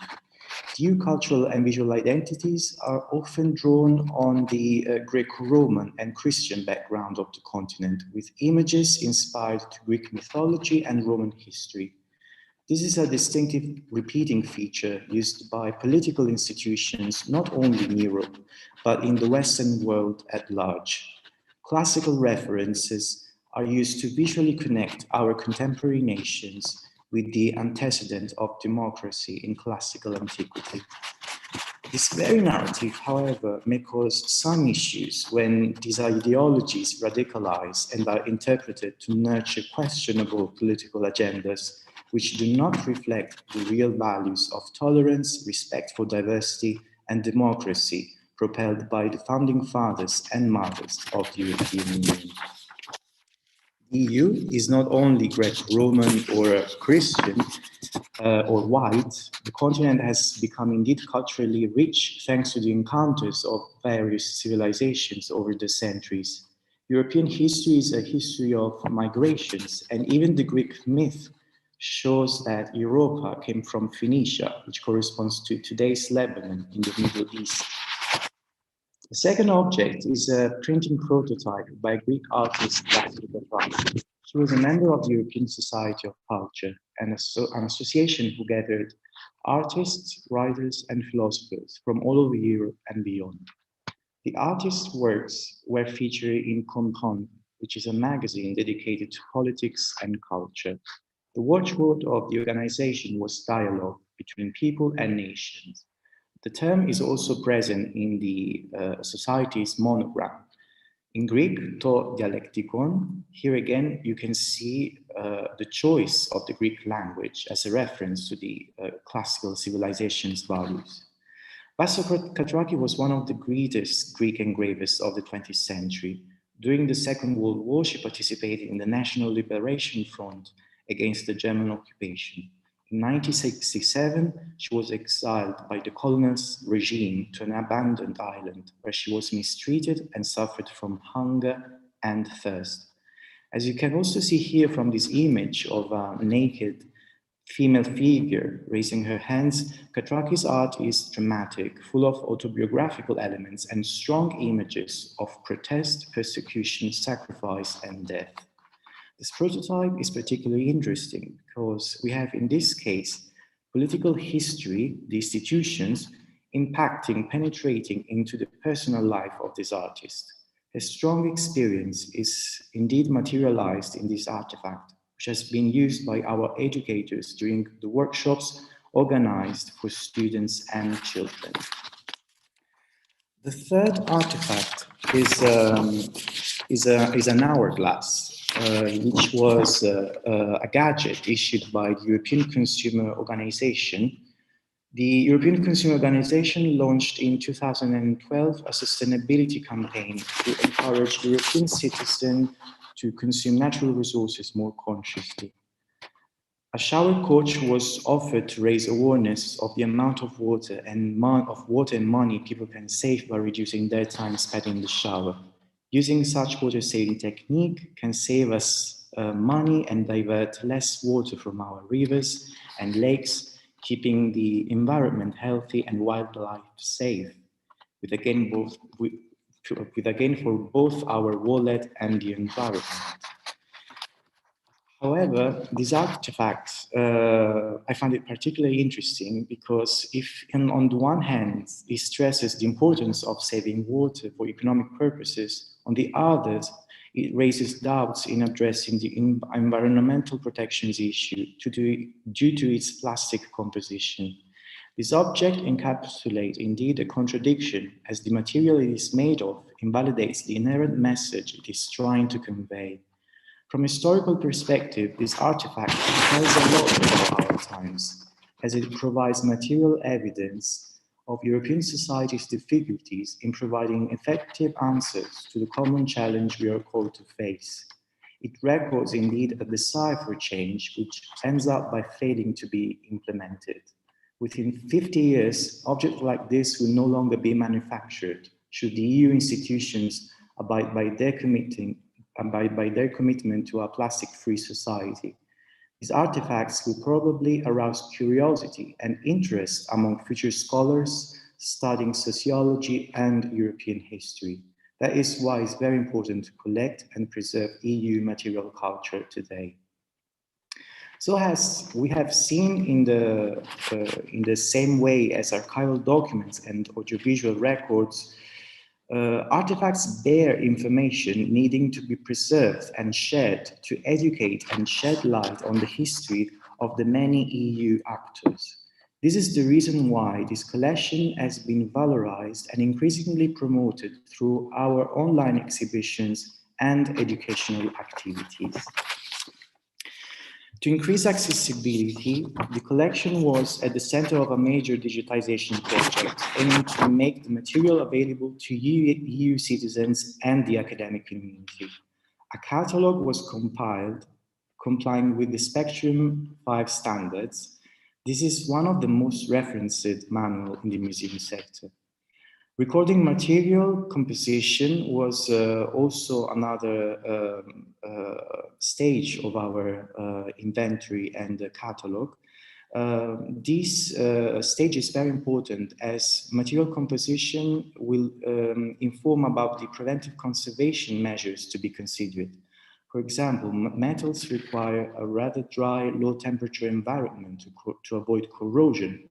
At the same time, the same kind of environment with paper, if it's too dry, paper just can cockle and wooden objects could crack. After this, going down with our project, there was the description, which was approximately one sentence, less than 15 words. The information enable visual recognition of the object. Ideally, each object, they are accompanied with some extra information. However, as this requires a good amount of research and time, it is not essential. Should this information be within reach, that would be good to have it recorded anyway. That was the case for some medals in our European Investment Bank funds, for example. As the medals are complemented with explanatory leaflets, all we had to do was to migrate the information from the leaflets onto the online catalog. For digitization, we took 2 photographs per item, front and back, to record the information. Especially coins and medals, they almost always have different sides. So it is important to take at least 2 pictures. Keyword, where we are currently working on the creation of a thesaurus here at the Historical Archives of the EU to have a standard reference terminology. This is important because when performing collection reviews, we can have a broader picture of the topics that can be found in our holdings. In so doing, thematic gaps can be detected and the collections can be ultimately enriched and diversified. The objects are now available on our online database, and they are being fully rehoused for long-term conservation and presented in a research guide available to users that can have a general overview of the material available to them. To conclude, I will conclude by saying that artifacts are narrative media serving as windows opening up onto physical, political, cultural, and emotional landscapes. They can show the rough edges of reality, but challenging the institutions and the very messages they are supposed to carry. Objects' role in the archives is rather liminal, perhaps because their place is considered best suited for museums. However, as we hold paper records and audiovisual documents allowing the objects to be put into context and vice versa, this helps researchers by providing a greater background and certainly an enhanced understanding of sources. So, in light of what has been said, I'm making this plea: do not discard the objects in the archive. Instead, digitize them, make them accessible because they bear messages and information that can be complementary to your documentation, offering rich insights based on your paper and audiovisual records. So this was the end of my presentation. Thank you for your attention, and to Nathalie and to my Turkish voice for making this presentation happen. Thank you, Anna and Salvatore, for the presentation. It was kind of an opportunity also, which gave us kind of a broad understanding of the works and projects that has been conducted in historical archives of the European Union. So I think we can move on to the questions and answers session. So I will go with John first. I have 2 questions in advance. Actually, it's kind of a combination of questions. As you mentioned in your presentation that the Fine Arts Library has more than 2 million photographs. I think the library also accepts donations or maybe acquire collections by purchasing it. So I thought not all of them are digitized. If I am wrong, you can correct me. And the digitization processes takes a lot of time, as we know it. So is there kind of a agenda or policy that you kind of prioritize the collections in terms of digitization in this sense? Yes and no. We sort of have 2 different streams going. For highest priority is material that faculty or students want to use for teaching purposes or research. So those go to the top of the pile. In many cases, that consists of individual photographs. If someone is teaching a course on, the history of Istanbul, that kind of thing, because we have images of Istanbul scattered through a number of different collections. Then we also have another list when those requests are not coming in. And what we've decided to focus on right now because they're fascinating and also because they are less time consuming, is to digitize the large number of albums that we have. And as I mentioned, we have some that are commemorative. We have one that was issued to commemorate the opening of the Suez Canal. We have a large number of tourist snapshot albums, which because of their age are quite interesting. And so we're going to start putting those in the queue. They will not have a great deal of metadata. They will have a basic, what we call collection level record explaining, what they contain, where we obtained the album from. But then the user will simply be able to flip through as though they were looking at the actual album. But there will not be individual captions. So that's our latest thinking on how to just get more material out there. Because at this point, even Harvard faculty don't know what we have, because they go into the catalog and they search by subject or keyword. And if we don't have it cataloged and don't have it digitized, then basically nobody knows that we have it unless they contact me about a specific research project. And I say, oh, we have this material and that material. And especially during COVID, if things were not digitized, they were totally inaccessible. Thank you. And also that directly gives me another question in my mind about describing the photographs. Sometimes it can be very problematic, and creating the exact definition or the metadata cannot be accomplished. For example, it can be a kind of an architectural detail of a monument or a figure in the photograph. Is there kind of a committee or group of people that you consult to, or how do you proceed with that? All of our cataloging is done through JSTOR Forum. I don't know if the audience is familiar with that.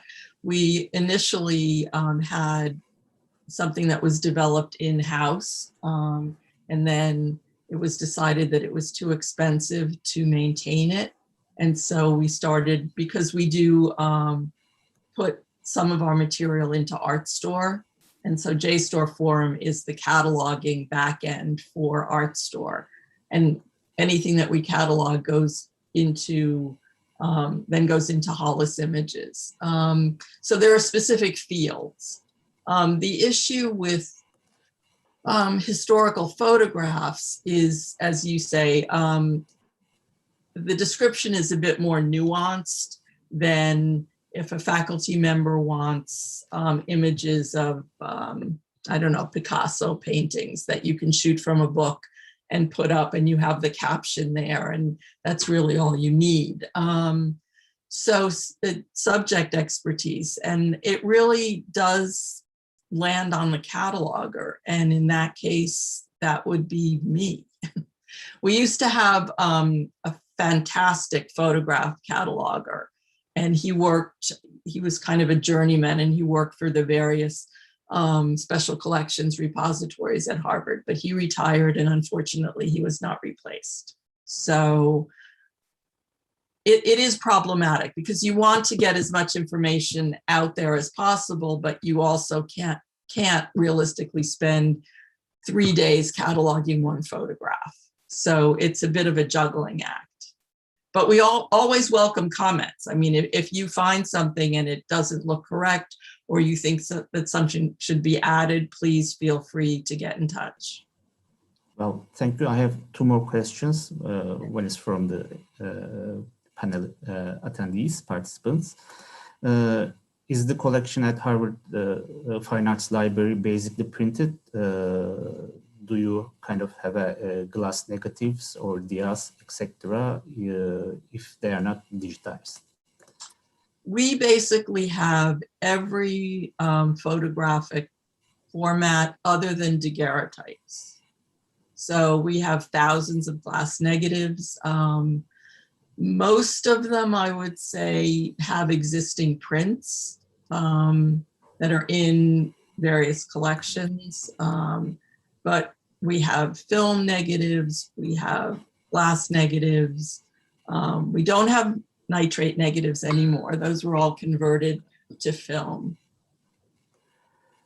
And the last question, please correct me if I'm wrong. You have pointed out that it is not possible to search Hollis on Google.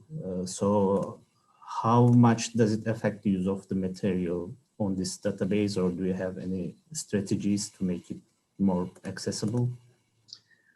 I wish I could say yes. I mean, Hollis in general, and Hollis Images obviously is for the material that is in image format, but Hollis itself is the general catalog for books.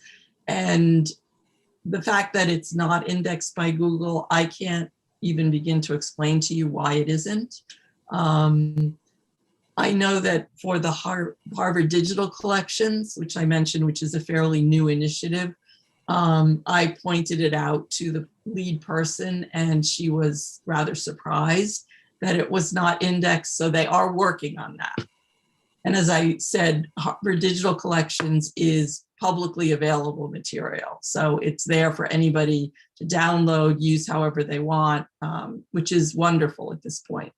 Unfortunately, without Google, and this is something that affects Harvard students as well, because as I'm sure most of you know, Google is the first place students go when they're researching something. And if they don't find the image there, they think that we don't have it. So we constantly have to stress that please start your search in Hollis Images. But it's very unfortunate, is all I can say. And we're working on it, but it's powers way above my level who have to work on this. Okay, but at least we know that you will inform us Yes. if it does. Okay, thank you. So I have a couple of questions for Yuan and Salvatore. The first question is, which digital formats does the Historical Archives of the European Union uses for the long-term preservation of digitally born or digitized reports? Mm-hmm. Yes, so maybe if I can share again my screen. Okay, so here this is the guidelines I talked before. Here we have the digitalization profiles, the page 30. So yeah, this is for long preservation. In the case that we are talking about born digital, we preserve for images, for photographs, we preserve in format TIFF, color space, Adobe RGB. This is the minimum resolution. The dimensions 3,500 pixels on the long side, and the final resolution should be always 300 dpi, and also in the sense that we can print the image in 20 per 30 centimeters at least. Then this is digitalization from a scanner. So because with the scanner, it's different that when you use a camera, it's always 300 dpi or 240 dpi. In this case, you have to change the resolution to have the final size that you are interested in, that in this case is 20 per 30 centimeters. For what regards video, it's very complex for born digital. Actually, we don't know. So it's really complex because there are a lot of codecs, there are a lot of formats.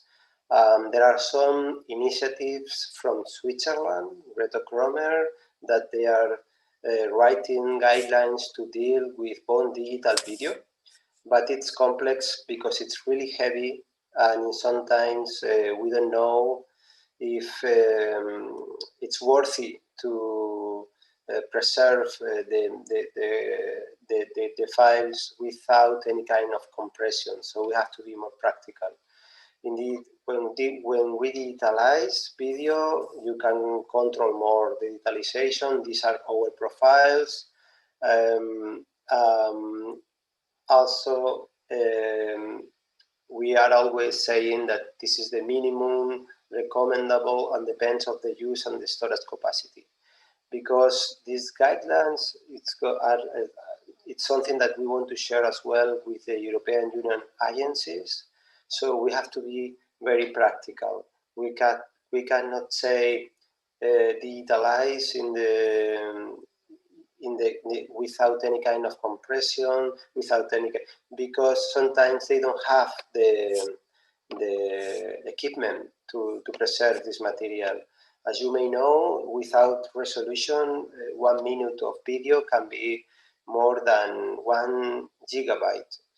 Sometimes there are institutions that they work with 30, 40 terabytes. So we have to be pragmatic. And there is also the ethics side, no? So the digital preservation is very expensive, and sometimes we are not sure if all the video collections that we preserve deserve to be digitalized without any kind of compression. But this is a public debate still in the sector. For photos is more clear, for audio is more clear, for video it's a bit more complex. Well, thank you. I have actually 2 complementary questions to your answer. One is this policy guideline is available online? Can researchers can access there, or? No, actually it's very recent. So we produced these guidelines 2 months ago.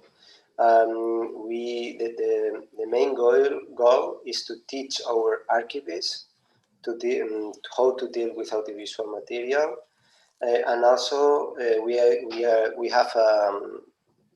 going to teach a workshop also for the archivists of the European Union agencies to share this guide with them. So it's still in a, let's say, in a beta phase. But of course, I can already share some of the content of these guidelines. Some of the content it's quite, it's quite specific of our reality, because we talk about our database. But then we have, for example, the bibliography or some general points such as storage that we can share with the users, and they can send me an email and I will be happy to help and to share it. Thank you. And there's another interesting question, which is how does Historical Archives of European Union deal with the Photoshopped images? That were the purpose of manipulated to reflect, I mean, certain changes, and the person who asked questions gives a kind of an example that the change of the board members, but enable to gather different new members. So if their faces or other materials in the photo can be photoshopped, and how do you?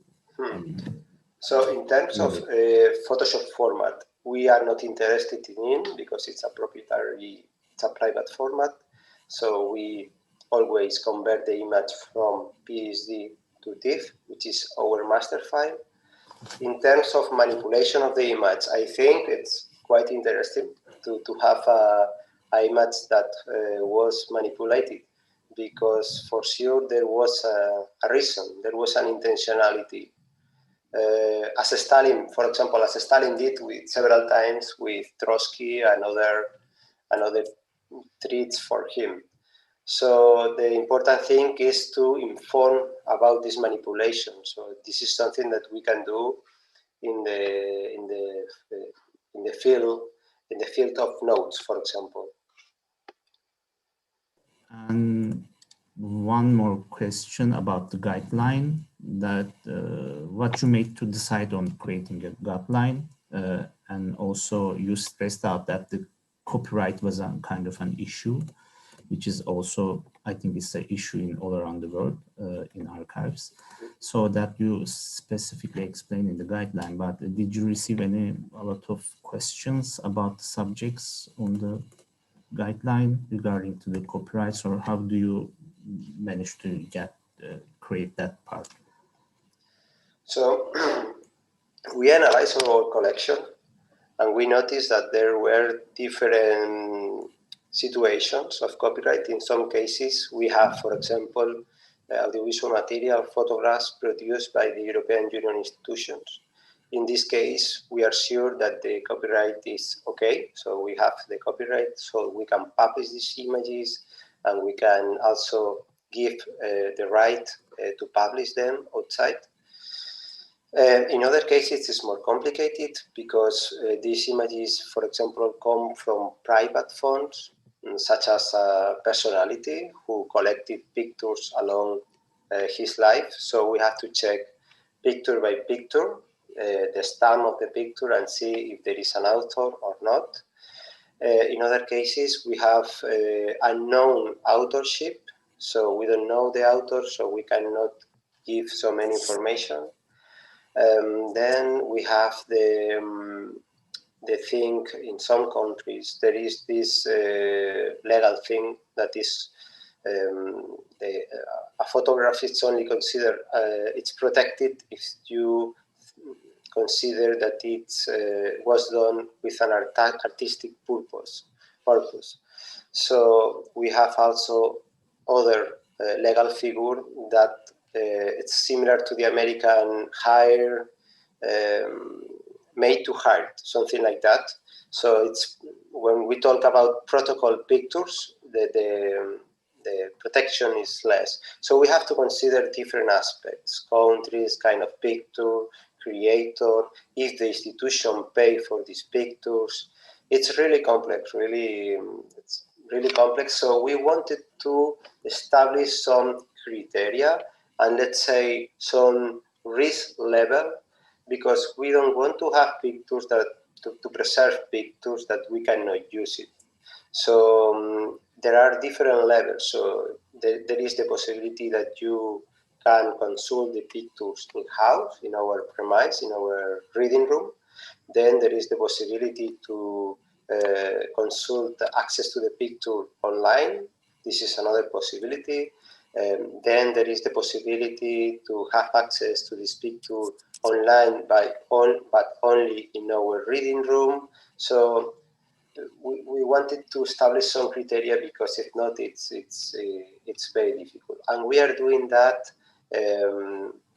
with several pictures, so with each collection. So if we have a collection that we know that all these pictures were produced by the European Commission, so we know that in this case there is access information that the user can see that these pictures can be used. If, for example, if a private funds, we also explain that these pictures were produced by these photographers, and in these cases they can be under copyright. Thank you. It was kind of very informative. So I think the program is going a little bit behind, so we have to cut the questions and answers sessions in here for this session. But if any of the participants has more questions, I think it's okay to contact you for their individual questions. The participants can directly write to the presenters. So again, thank you for the presenters in this session, Joan and Salvatore. So Daphne, are you here? Yes. So what do you think?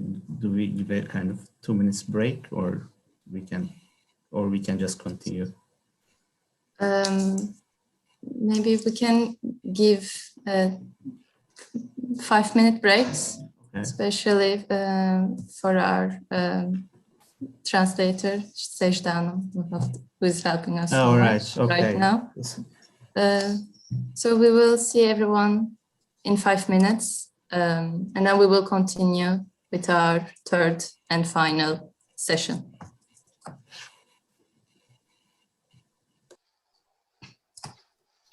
Thank you very much. Thank you. Thank you.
Dear all, welcome back after a brief break. We will continue our third and final session entitled New Technologies on the Horizon. We have three distinguished speakers, Dara Hoffman, William Kilbride, and Jenny Mitchum. Our first speaker is Dara Hoffman from San Yoa State University. Her presentation title is Blockchain Technologies and Record Keeping. Where are we now and where are we going? Dr. Dara Hoffman is an assistant professor at San Jose State University in California.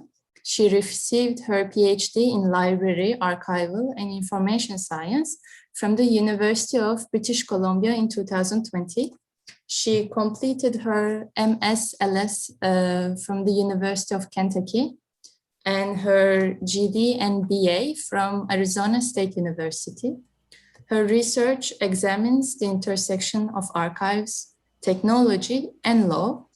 Her work has been published in numerous journals, conference proceedings, and edited collections. In particular, she is interested in privacy, blockchain technologies, and health records. Dear Dara, thank you again for being here, and the floor is yours. Thank you so much for having me. It's a real pleasure and honor. Let me pull up my lovely presentation. It is my great honor to be speaking to you all today. It is bright and early on my side of the globe, and I appreciate your endurance in making it to the evening on your side of the globe to be with us.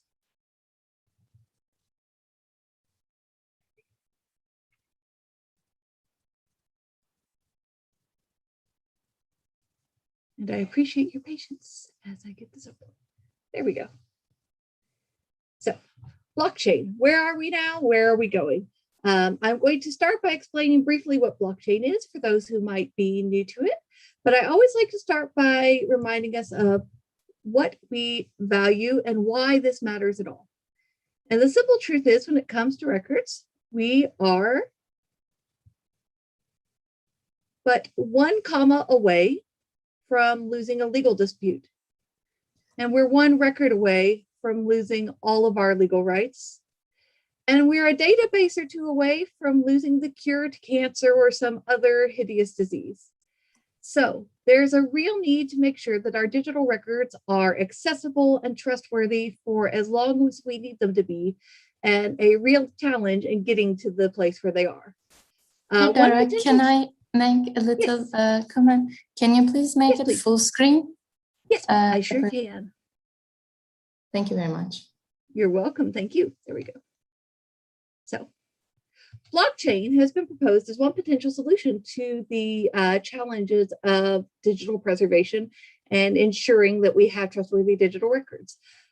I'm going to argue later on that it is not the silver bullet that it has been proposed to be, but it's important to know what it is and to consider the potential usefulness that it does have.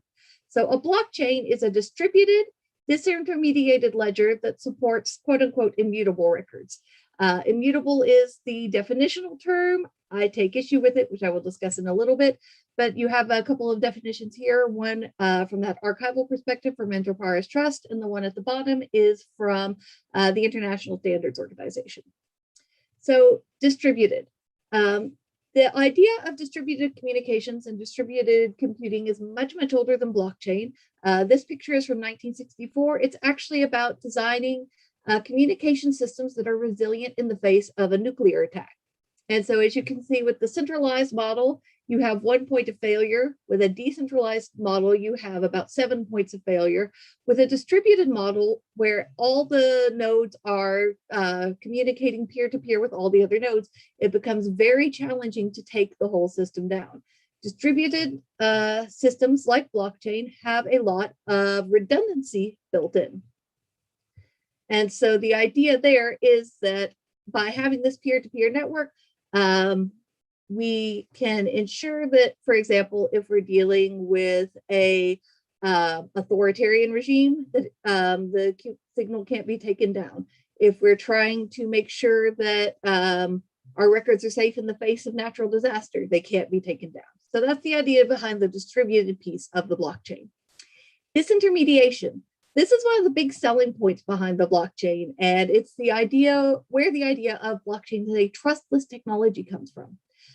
It's the idea that instead of having to trust some institution or third party, a lawyer or a bank or a database administrator, whomever, to make decisions about the records and the transactions, we just let the computer make it. We have what are called consent mechanisms. The Bitcoin, which is probably the most famous blockchain, uses what is called a proof of work consensus mechanism. You might have heard about miners mining Bitcoins.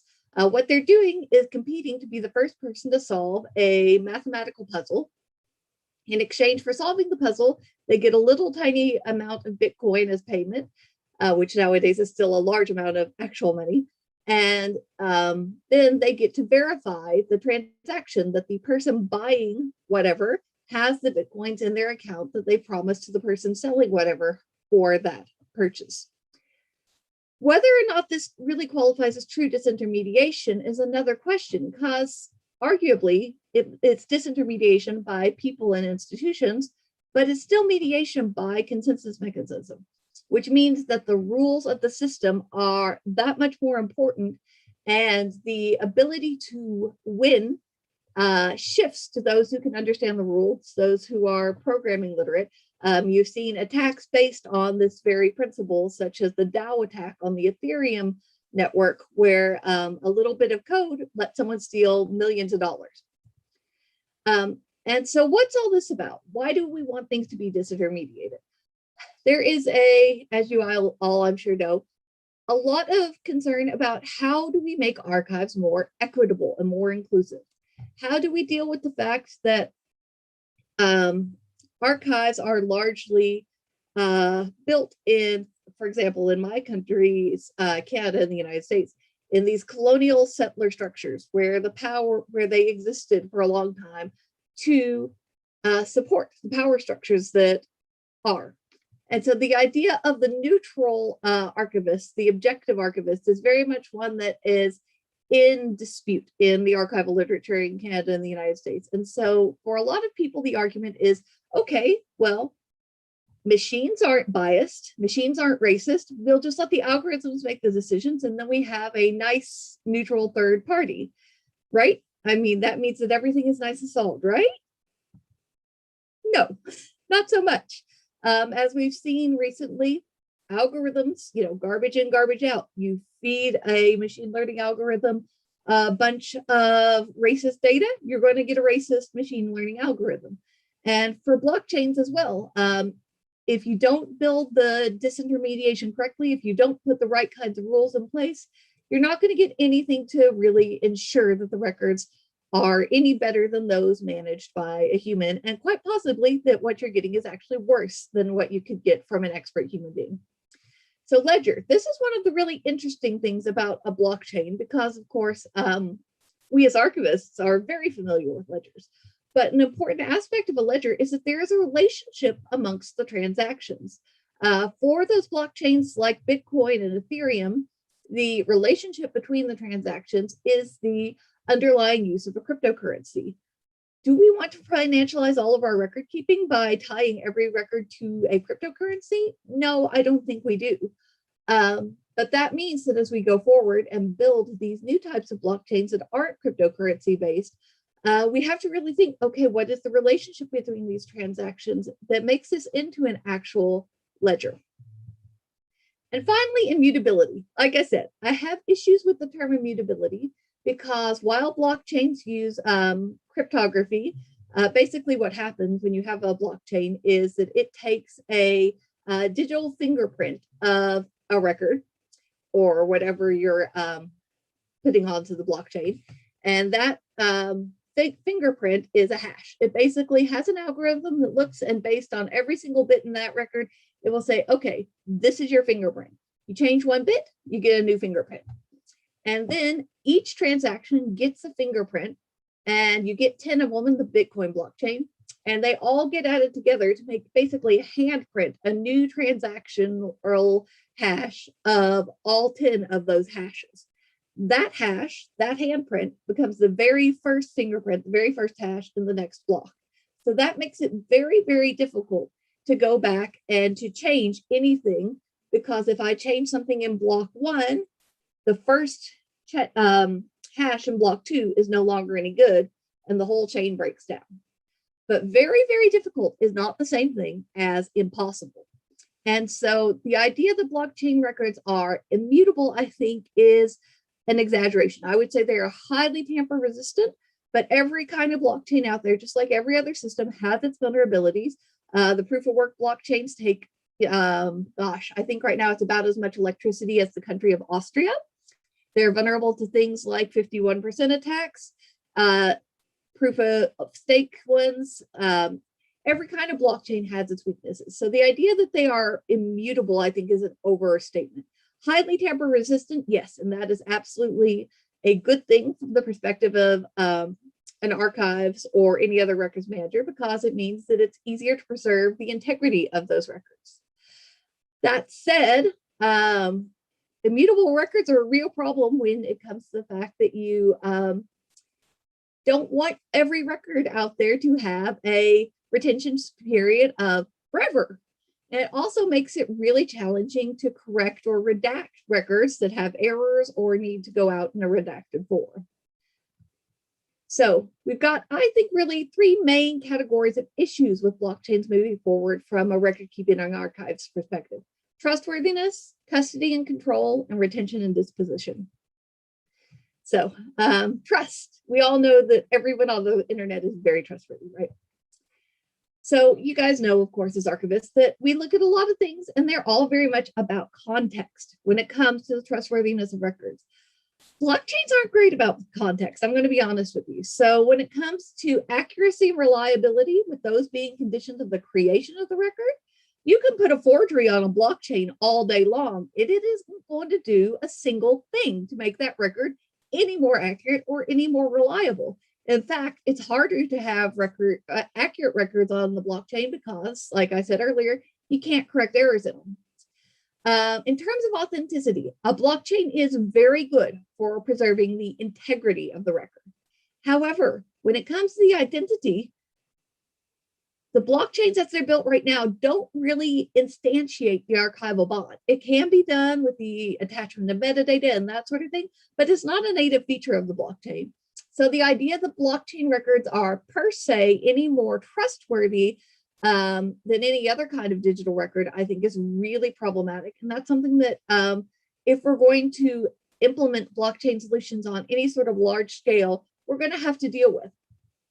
Custody and control. This is another really challenging area.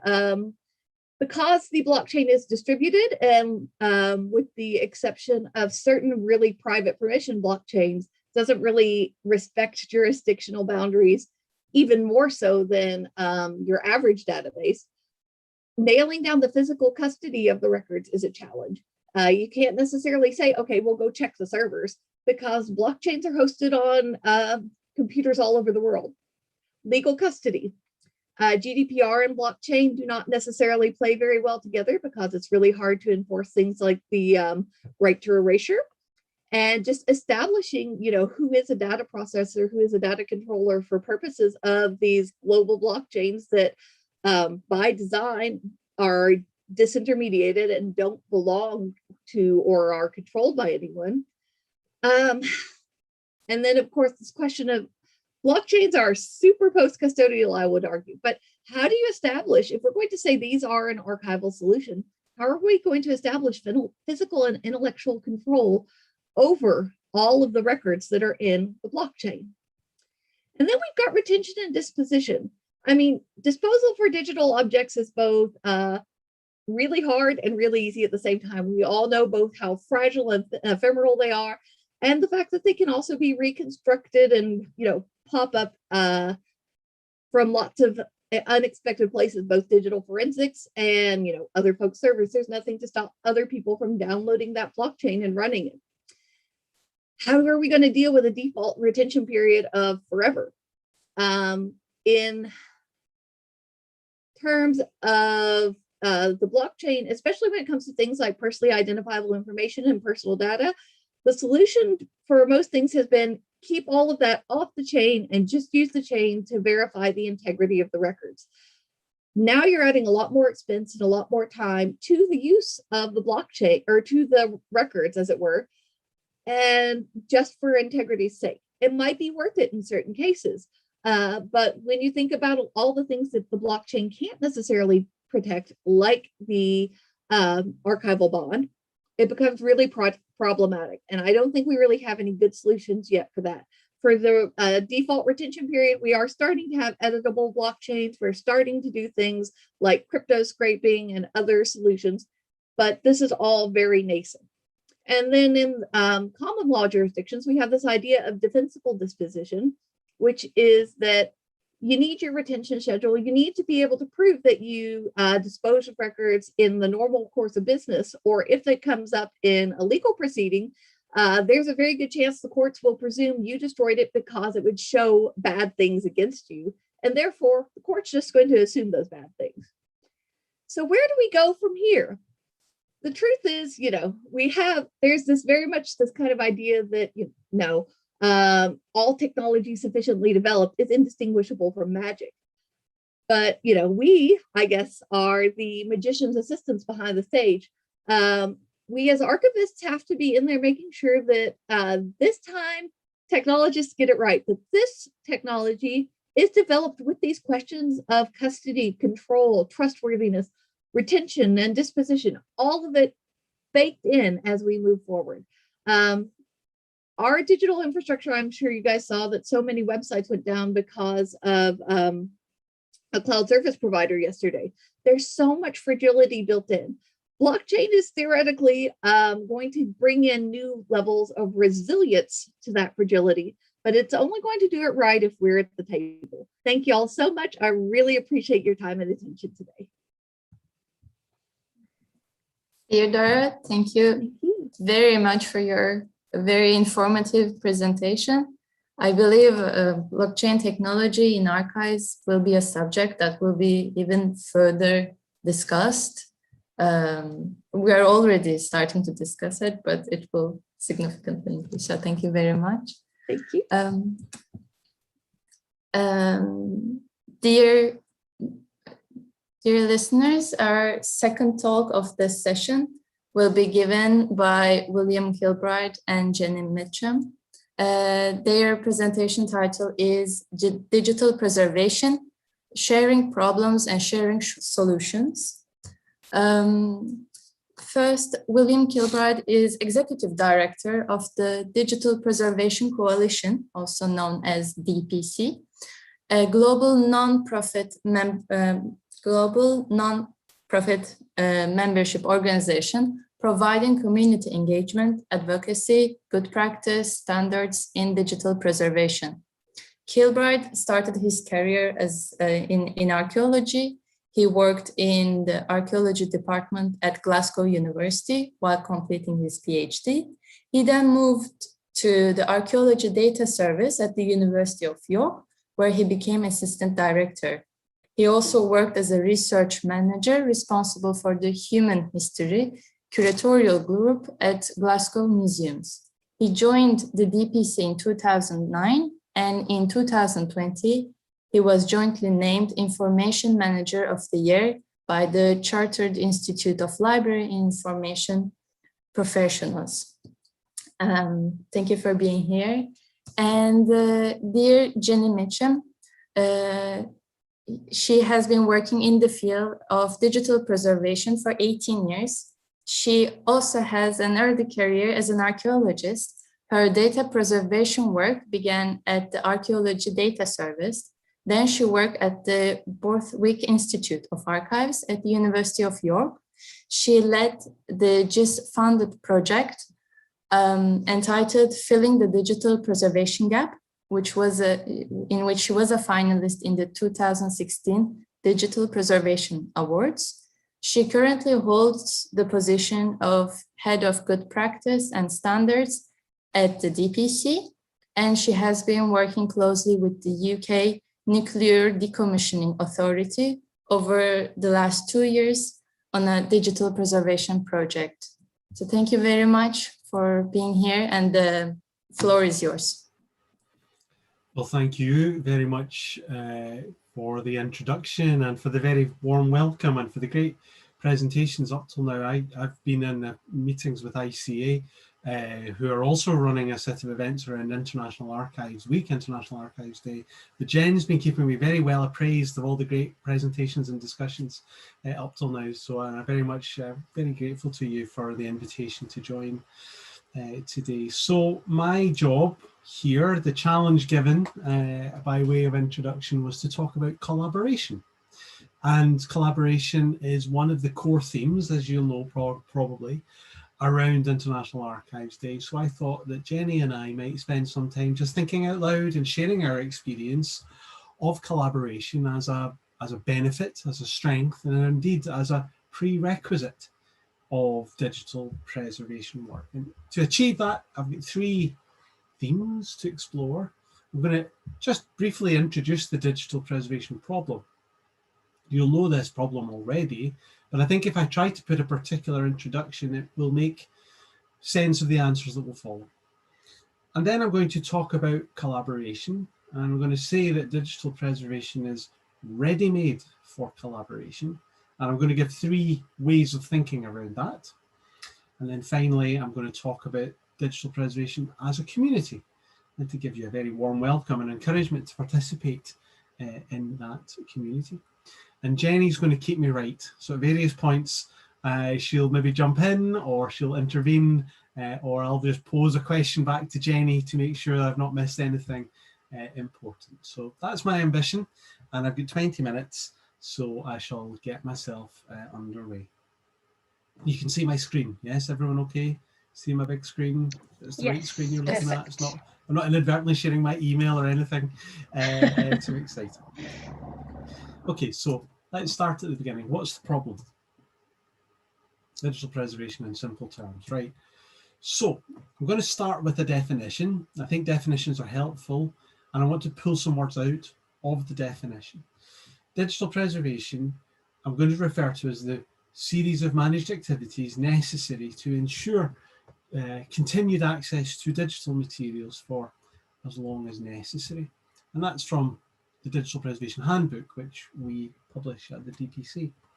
And I want to pull out 2 or 3 words here in bold because they're important. First of all, it's a series of managed activities. Digital preservation is not an event. It's an ongoing process to commit that we need to commit to. Secondly, these are managed activities. So they sit within a framework of policy and strategy and guidance and organizational activities. Finally, it relates to continued access for as long as necessary. So we're looking for impacts in the real world. It's not just about for the sake of the bits and bytes. And finally, it's not about keeping everything forever. It's about keeping the things that we need to keep for as long as we need to keep them. And for some of you, that will be perpetuity. And for some, it will be a shorter time, 5 years, 10 years, a regulation that requires you to keep data. Let me observe that with the timeframes of digital technology, lots of organizations which would not think of themselves as archives, they have a digital preservation challenge now because of the life cycle of resources. So it's not just for memory institutions, not just for archives. I'll return to that in a moment. Let's just scope the problem. Definition, let's look at the problem. And here are some of the classic challenges associated with digital preservation. And I'm not going to list them all here. I want to make only 3 observations about this classic list of digital preservation challenges. Firstly, this is a long list. Okay, so it's going to start with something complicated. It's going to lead us to places where we need quite a lot of sophistication to answer all those questions simultaneously. Secondly, it's an incomplete list. So there's more things in scope than just what I've presented here. And thirdly, perhaps most important, each of these items themselves are subject to a sort of dynamic shift and dynamic change. And so the result of that is that digital preservation is an emerging problem. as a characteristic that you solve it, and guess what? You need to solve it again, because the nature of the challenges are themselves emergent. And that's what we have to deal with in digital preservation. Okay. Mostly digital preservation presentations make bleak reading. It's great to hear such positive things from the workshop up till now. Typically, it makes bleak reading about data loss. And I'm not going to point a finger here or blame anyone, because it's a familiar experience. This is, maybe we should have a 2-minute silence at the end of our seminar for lost data. It's a familiar experience that we're used to, and we have to think, why is that the case? And what can we do to address it? And it happens at all levels in terms of our professional and personal and organizational lives and experiences. So let me phrase the question in a slightly different way, though, from how it's normally phrased, because that definition and the description of the problems leads me to an observation precisely about collaboration. So what am I trying to say here? Right, let's start from a place where digital materials have some value, have some importance, value in the broadest sense. Images, documents, websites, email even, they're important. They allow us to do things. They have some maybe financial value, cultural value, maybe it's to do with holding government to account, maybe it's to do with owning your intellectual property rights. There are a variety of different ways in which digital materials allow us to do things we couldn't do. And those are real world opportunities. Okay, so that's curing cancer. That's fighting crime. That's managing the environment so that it's greener and healthier and safer. These are real world impacts that we're describing when we describe what we recognize as the value of digital materials. But here's the digital preservation but access to those materials depends on software and hardware and people, and software and hardware and people have a habit, an undeniable habit, an irreversible habit of changing. And because they change, they erect barriers to reuse. Okay, so that change creates barriers to us being able to access those digital materials, and therefore we lose access to the digital materials. It's not bits and bytes that are the problem in a way, it's the loss of opportunity. It's the loss of that managed access. It's ultimately the loss of that value. An obscure thing to say. Actually, you might think this is strange from Digital Preservation Coalition to say data loss isn't the problem. Let me finish the thought, though, that data loss isn't the problem, something else. It's the opportunity to have real world impact. That's what is at stake. And so to think then about digital preservation as a scheme, as a topic, as a program of work, where do we start? Where do we start? Well, from what I've said, digital preservation, not just about technology, although technology matters. It's not just about data, although data also matters. And it's not something we do for the sake of the files. It's not for the bits and the bytes benefit that we do digital preservation. We do it because we want to create opportunities for people in the real world. So digital preservation is about healthier, wealthier, safer, smarter, greener. It's about more creative, more transparent communities, societies, and individuals. And if you want to know where to start digital preservation, start here. Start with the people. Don't start with the technology. You'll need to do the technology. You might need to go big on the technology, but if you start with the technology, you may end up in the wrong place. Digital preservation is a human project and therefore lends itself to collaboration, which is the theme you asked me to speak on today. So let's dive into that slightly more deeply. And I'm going to make 3 observations around collaboration in digital preservation as lived experience. I'm going to look at shared challenges. I'm going to look at shared solutions. And I'm going to observe finally that there is no preservation without collaboration. So let's think of the shared challenge. And I'm going to try again address this in a slightly odd way. What's the challenge? What's the nature of the digital preservation challenge? Well, let's ask a different question. Where does digital preservation start? Okay, an odd question, but let's observe the outcome of that odd question because it has an impact for collaboration. So I want you to imagine a timeline, okay? And for the sake of the argument, indulge me, I'm going to imagine a digitization project. Now, this could be any business process, but for the sake of the argument, let's call it a digitization project.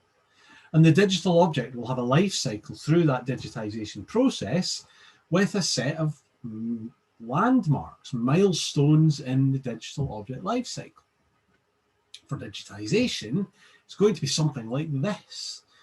Note, by the way, these landmarks are not evenly spaced in real time. This is just like a connections map, you know, a topological map that shows how an object evolves through that life cycle. And in the context of digitization, you might begin with the scanner, with a capture device, you know. You'll do some image processing, you'll do some bringing things together, you'll do some quality assurance, you'll maybe hand it over to someone else whose job it is to deliver it, to run the website. And then you'll begin to release value. Okay, and then towards the end of the life, that website, that set of resources will tend towards obsolescence as the dependencies begin to pile up and the data loss issues begin to become real. Now, my question to you, which is going to bring me back to collaboration as a theme, is when does digital preservation start? Well, in this life cycle, all the experience tells me that the cost of digital preservation is only expanding through time. Okay, so if you leave things to the point where they're obsolete, it's going to be massively expensive. It's not necessarily unresolvable, but it's very expensive to try and recover things which are already obsolete, as opposed to thinking about it early, where the cost is very small, right? So you get a small cost at the start and a big cost at the end. And where does digital preservation start? Well, all the wisdom tells me, start early, don't leave it to the very end. Yeah, this is true of a digital object lifecycle, but you could play the same game with any business process or business planning lifecycle. So the same sorts of things apply. When would you want to start digital preservation? Again, think of digitization.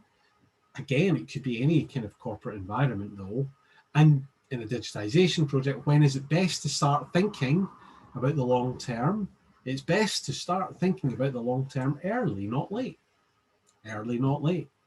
And that means the costs of digital preservation will be managed and the project will become, the preservation of those materials will become attainable. Think on this for a moment, because there's a hard answer coming in a moment. Look at who is involved. This is where I'm going. Who is involved? It starts early. If we start early, we should be involving record creators and managers as well as archivists. Indeed, if we leave it to the archivists, with all respect, they will have a massive job on their hands, an unrealistic and unattainable job on their hands. So start digital preservation early and involve the creators, the managers, as well as the archivists. If we leave it to the end, it's probably too late. And here's the hard message to listen to. Introducing digital preservation, it's likely to be a whole organization project.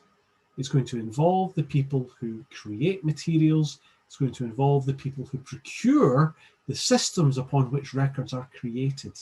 It's going to involve a whole infrastructure piece within your organization. And so collaboration is going to be essential, because you're not collaborating, you're going to be leaving it to the end of the object life cycle, and that's already too late. And that leads us to an opportunity for shared solutions. So I want you to think about opportunities, and I'm just going to pick one example. Again, a simple use case. Imagine an archivist. Imagine imagine a house clearance. Imagine you suddenly get a bunch of files. Someone's contacted you, an academic, a leading person, a departmental record officer. They want to transfer things to your archive. What do you do? What do you do now? So they've given you some files. What do you do? Well, The answer is characterization. I'll explain what that means in a moment. But my observation is that many organizations have this challenge. So you're not alone. Okay, you're not alone. Characterization is the process of trying to figure out what on earth it is you have. Okay, trying to work out at a technical level how many files, for example, of what kind of formats you have in this collection. And the beauty of this as a challenge is it's one that's shared. And therefore, I am a fan of those tools which allow agencies in many different locations to try and address the question simultaneously. And that leads me to a very good example of what I have in the past described slightly whimsically, but I think to some extent accurately, as the world's most boring database. A service called Pronom, which is a database of file formats. It's created by the National Archives in London, the UK National Archives, in order that they could make sense of their own digital kind of ingest and stuff that's coming in. And they thought they need to get a handle on this. And so they created a file format registry. And then they create a little tool called Droid, which speaks to the registry and allows you to assess what files they have. And that's all very much for their own internal business purposes. But very quickly they realized that if they published Pronom, everyone could use it. And if they published Pronom, people could contribute to it. And having contributed to it, so Pronom would get better through time. So there are tools, this is only one example, great opportunities for you to pick up on the work of other people and deploy that straight away. And in the context of preservation, there but for the grace of God go I, because you're going to have to create this otherwise. So you might as well collaborate with someone else who's doing it and share and give value back to them, not just simply use the tool, but give value back to them so that their services are also improved. I pick on Pronom and Droid because I know them, I have used them, but there are many, many more examples of this. So to observe a very important and useful service called Copter, the community-owned preservation tools registry, link there, where you're going to help yourself to a whole number of different types of tools for all sorts of different parts of your digital preservation workflow. Third message about collaboration as part of the preservation requirement. Here's a paradox. That digital preservation tools are subject to the same obsolescence that they address. So you cannot buy a tool which will not also become in due course obsolete. They're a contingent solution to an emergent problem. And institutional life cycles can be shorter than the data that you need to manage, right? We're used to that. Organizations get wound up. We need to manage the data out the other side. Changes of custody, therefore, should be planned in. We think of digital preservation not as a single continuous process so much as a relay race. So how are you going to hand that data over? And that leads me to an observation that digital preservation is a form of interoperability. Interoperability is the capacity of systems to work with each other, for data to transfer from one system to another and still be useful, for example. Digital preservation, a special case, therefore, of interoperability with the future. And how does one demonstrate interoperability with the future? A very good way is demonstrating interoperability in the present. Who is going to, can you share your data? Can you try and ingest it into someone else's repository? Sharing the knowledge, you're going to have to hand it on in any case. Interoperability now will be in a measure, the only measure we have of interoperability then. So my simple message, 3 parts. Digital preservation is a shared challenge. It's a whole organization challenge. Number 2, there are common interests, there are common challenges, and we can share the common solutions around them. Finally, if you're not collaborating, you're not doing digital preservation properly. I wanted to end on good news. Good news for digital preservation. It's a community, and it's a growing community, and it's a dynamic community, and it's great to be part of that open and challenging but welcoming community. I can tell the story of that growth from my own very narrow perspective at the DPC, where in 2009, when I joined, there were 33 members. In 2021, there are, in fact, 119 members. We've got a new one since I put the slides together. We run the Preservation Awards, which has already been mentioned. In 2010, we gave one. In 2020, we gave 7 because the field is growing.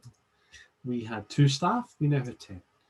And that group of community, which represented in the coalition, is now more diverse. We have much more data, and it's all much more complicated.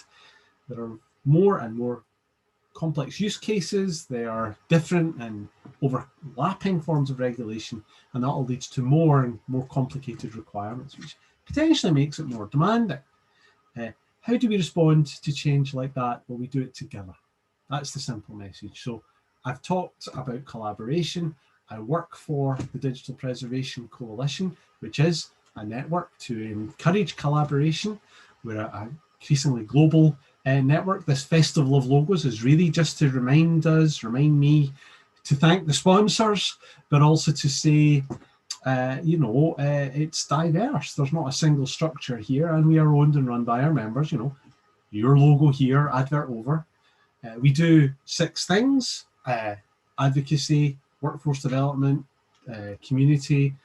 We build capacity, we do good practice and standards, and we are accountable to our members. And all of that leaves me to end on hopefully a positive message, to think of DPC as a partner and friend in your digital preservation journey, and to end on a simple message. Let's stop everything else and work on this together, because we can all learn from each other.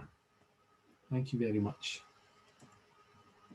Thank you very much, dear William and dear Jenny as well, for this very informative presentation. We always talk about digitization, but we increasingly need to think about digital preservation, as you have pointed out, and especially about collaboration. So it was an important topic to discuss on the International Archives Day.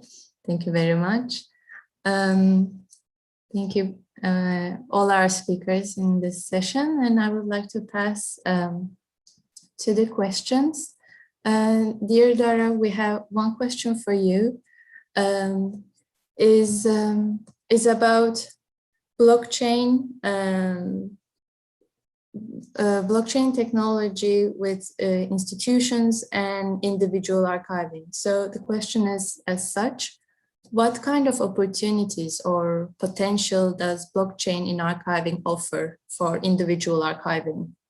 In that sense that can we talk about more integration of collections that has been created by people beyond institutional approach?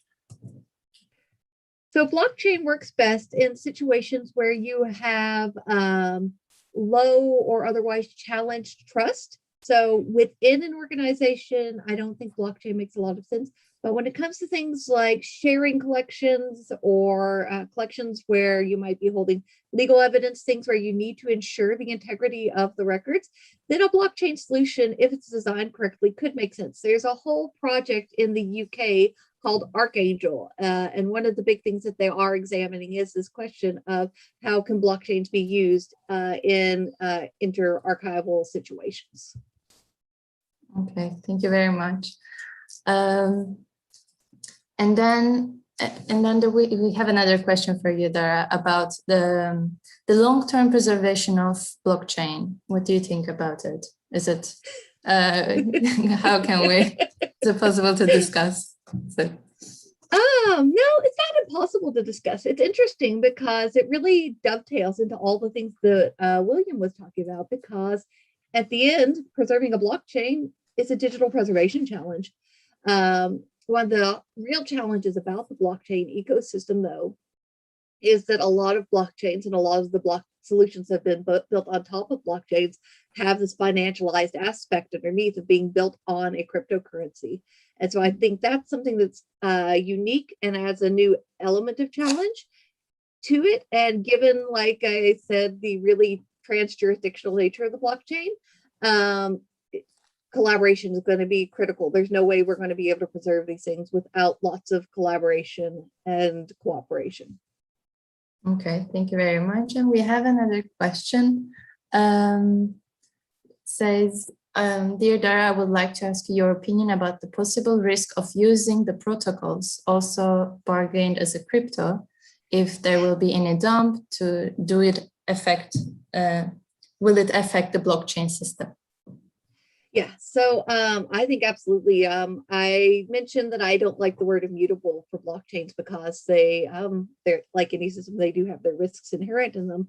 And I think with these financialized blockchains where you have that risk of the dump, that's one of the biggest risks, because one of the major vulnerabilities of blockchains is what's called a 51% attack. I talked about how the transactions get cryptographically secured, and it's very hard to go and change them. That's no longer the case once you control 51% of the nodes, because you no longer have a majority of other nodes to correct you and check you. So if people start dumping the cryptocurrencies, then it becomes easier and easier to get 51% of the nodes under your control, because you no longer have that strong incentive for people to be out there mining or otherwise engaging. The less nodes you have, the more centralized control becomes, and then the more vulnerable it becomes to attack. Does that make sense? Yes, it does. I wonder when will we ever encountering blockchain in blockchain currency in libraries or archives? That would be subject. You know, it's being tried in some of the research groups that I work with. They're looking at using not so much the currency, but looking at blockchain solutions for things like providing credentials and identity management through libraries, especially for homeless people and people who don't have access to more traditional forms of identity. Okay, well, that's important. Thank you very much. And dear William and Jenny, we have a few questions for you. There's this question about the difference between institutions and the growing technology. So it says, it seems that there's issues related to digital preservation, that it will be always on the agenda of institutions as the technology evolves in this field. The standards and application will change eventually, and there will be a reality that creates a gap between institutions who adapt to new technology and the others who can't. How will collaboration efforts will keep that gap narrow? From your experiences, how do you see that gap narrowing? Well, I'll take a short punt, but I'll ask Jenny really to come in, because we've heard from me, and you need to hear from all her amazing experience. But for me, the collaboration lends itself to technology watch, and we can all look over the horizon. We can get a long set of ladders. We can get a strong set of binoculars. We can find the tallest person we know and put them to look over the horizon for all of us. In fact, it's better if we collaborate on that than try and all do it ourselves, in my view. It's a commitment. Digital preservation is a commitment. It's not an application. You can't buy digital preservation. And the organizations who think it's an app will ultimately come to realize that they need to make a longer term commitment. But Jenny, I'm talking, I always do. What do you think? That's fine. I think you pretty much said what I was going to say, which is that I think the collaboration and the community really helps narrow that gap, because if it was just the bigger institutions that were collaborating or going off with all their huge amount of resources and solving digital preservation on their own, the gap would be huge, because the small organizations, the organizations with fewer resources, just wouldn't be able to keep up. But I think because certainly within the DPC, we have a whole range of different types of organisation, different sizes, different levels of experience, and sort of the people who have more resource tend to pull the other organisations along. So they might have time to invest in a particular type of research or carry out some experiment or new development, and others can just benefit from that through the community and through sharing as well. Yes, we have another question about the challenges of collaboration. What are the major challenges, and if there were any, how, as a coalition, did you overcome them? Maybe I could try an answer to that by saying it's not always clear who the best collaborator is going to be, right? Mm-hmm. So a good example, Jenny, you might remember this, and actually Dara might be interested from a blockchain perspective. We had a good conversation about 2 or 3 years ago about authenticity as a theme within digital preservation. How do you know your document's authentic? And weirdly, the people that came together to discuss that issue in the coalition was a contemporary art gallery called Tate, which does an awful lot of art collecting of contemporary art. And contemporary art isn't paintings, you know, it's all sorts of technology. And they were in a very strong position to talk about provenance, because provenance is a big deal in the art collecting world. And the people they were able to have the best conversation with was the International Criminal Tribunal in The Hague, who, guess what, big issue to do with authenticity. So you wouldn't find that collaboration within your existing network, I think, is the point. And so having some sort of openness to collaboration with others, really different locations and institutions, can be immensely productive. That would be my immediate challenge in collaboration, who to collaborate with. But Jen, other thoughts from you? Just to say, I suppose that collaboration is somehow easier than I thought it might be, particularly across different disciplines. So as Daphne said in her introduction, I started off life working in the heritage sector in archaeology, working with digital preservation in that sphere. But now I'm working with the nuclear sector, helping them with their digital preservation challenges. And that seems like quite a big leap because they're so different in so many ways. But actually, the one thing that's consistent when collaborating, with very different organisations is that the digital preservation challenges themselves are always the same. It's the challenges to do with the people and the structure and the governance and the regulation that do differ. But in terms of what's happening to the digital material and how you need to, keep that moving forward and make that available, it really is very, very similar. So yeah, it's just surprising, I suppose, how similar different organisations are internationally and across different disciplines. Okay, thank you very much for those answers. And that was all our questions. And thank you all for those very influential speeches. And now I would like to give the floor back to Mustafa for his closing remarks. Teşekkürler Defne. Uluslararası Arşiv Günü konferansımızın sonuna geldik.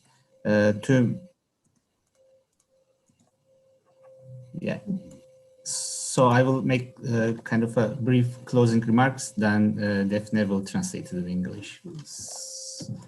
Tekrar bahsetmem gerekirse Uluslararası Arşiv Günü için düzenlediğimiz konferansın sonuna geldik.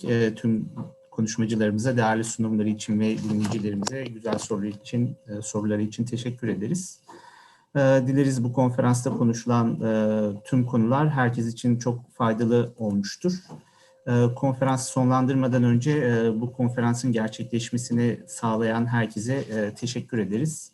Konferans boyunca çeviri desteği için Çağda Hacıoğlu'na, konferansın organizasyonundaki tüm destekleri için Sina Mater, Vasya Mole, Bilge Ulutürk ve direktörümüz Tuğba Akbaytürk'e ayrıca çok teşekkür ediyoruz. Bu konferanstaki konuşmaları tekrar izlemek veya izletmek isterseniz konferansın kaydı çok yakında Suna Kıraç Kütüphanesi YouTube hesabında erişilebilir olacak. Oradan izleyebilirsiniz. Tekrar çok teşekkürler. İyi günler dileriz. Hoşça kalın. Dear all, we came to the end of our conference that we organized on the International Archives Days. We would like to thank all our speakers for their valuable presentations and to all our listeners for their good questions. We hope that the topics that was discussed in this conference was very valuable for everyone. Before closing the conference, we would like to thank Çağda Hacıoğlu for her translation during the conference, Sina Mater, Vasya Mole, Bilge Ulutürk, and our director, Tuğba Akbaytürk, for their support in the realization and organization of this conference. If you would like to watch or suggest anyone to watch this conference again, you will be able to find the recording of this conference on the Suna Kıraç Library YouTube account very soon. At this point, we wish you a very good day and goodbye. Thank you all. Thank you very much. Bye-bye. Bye. Thank you.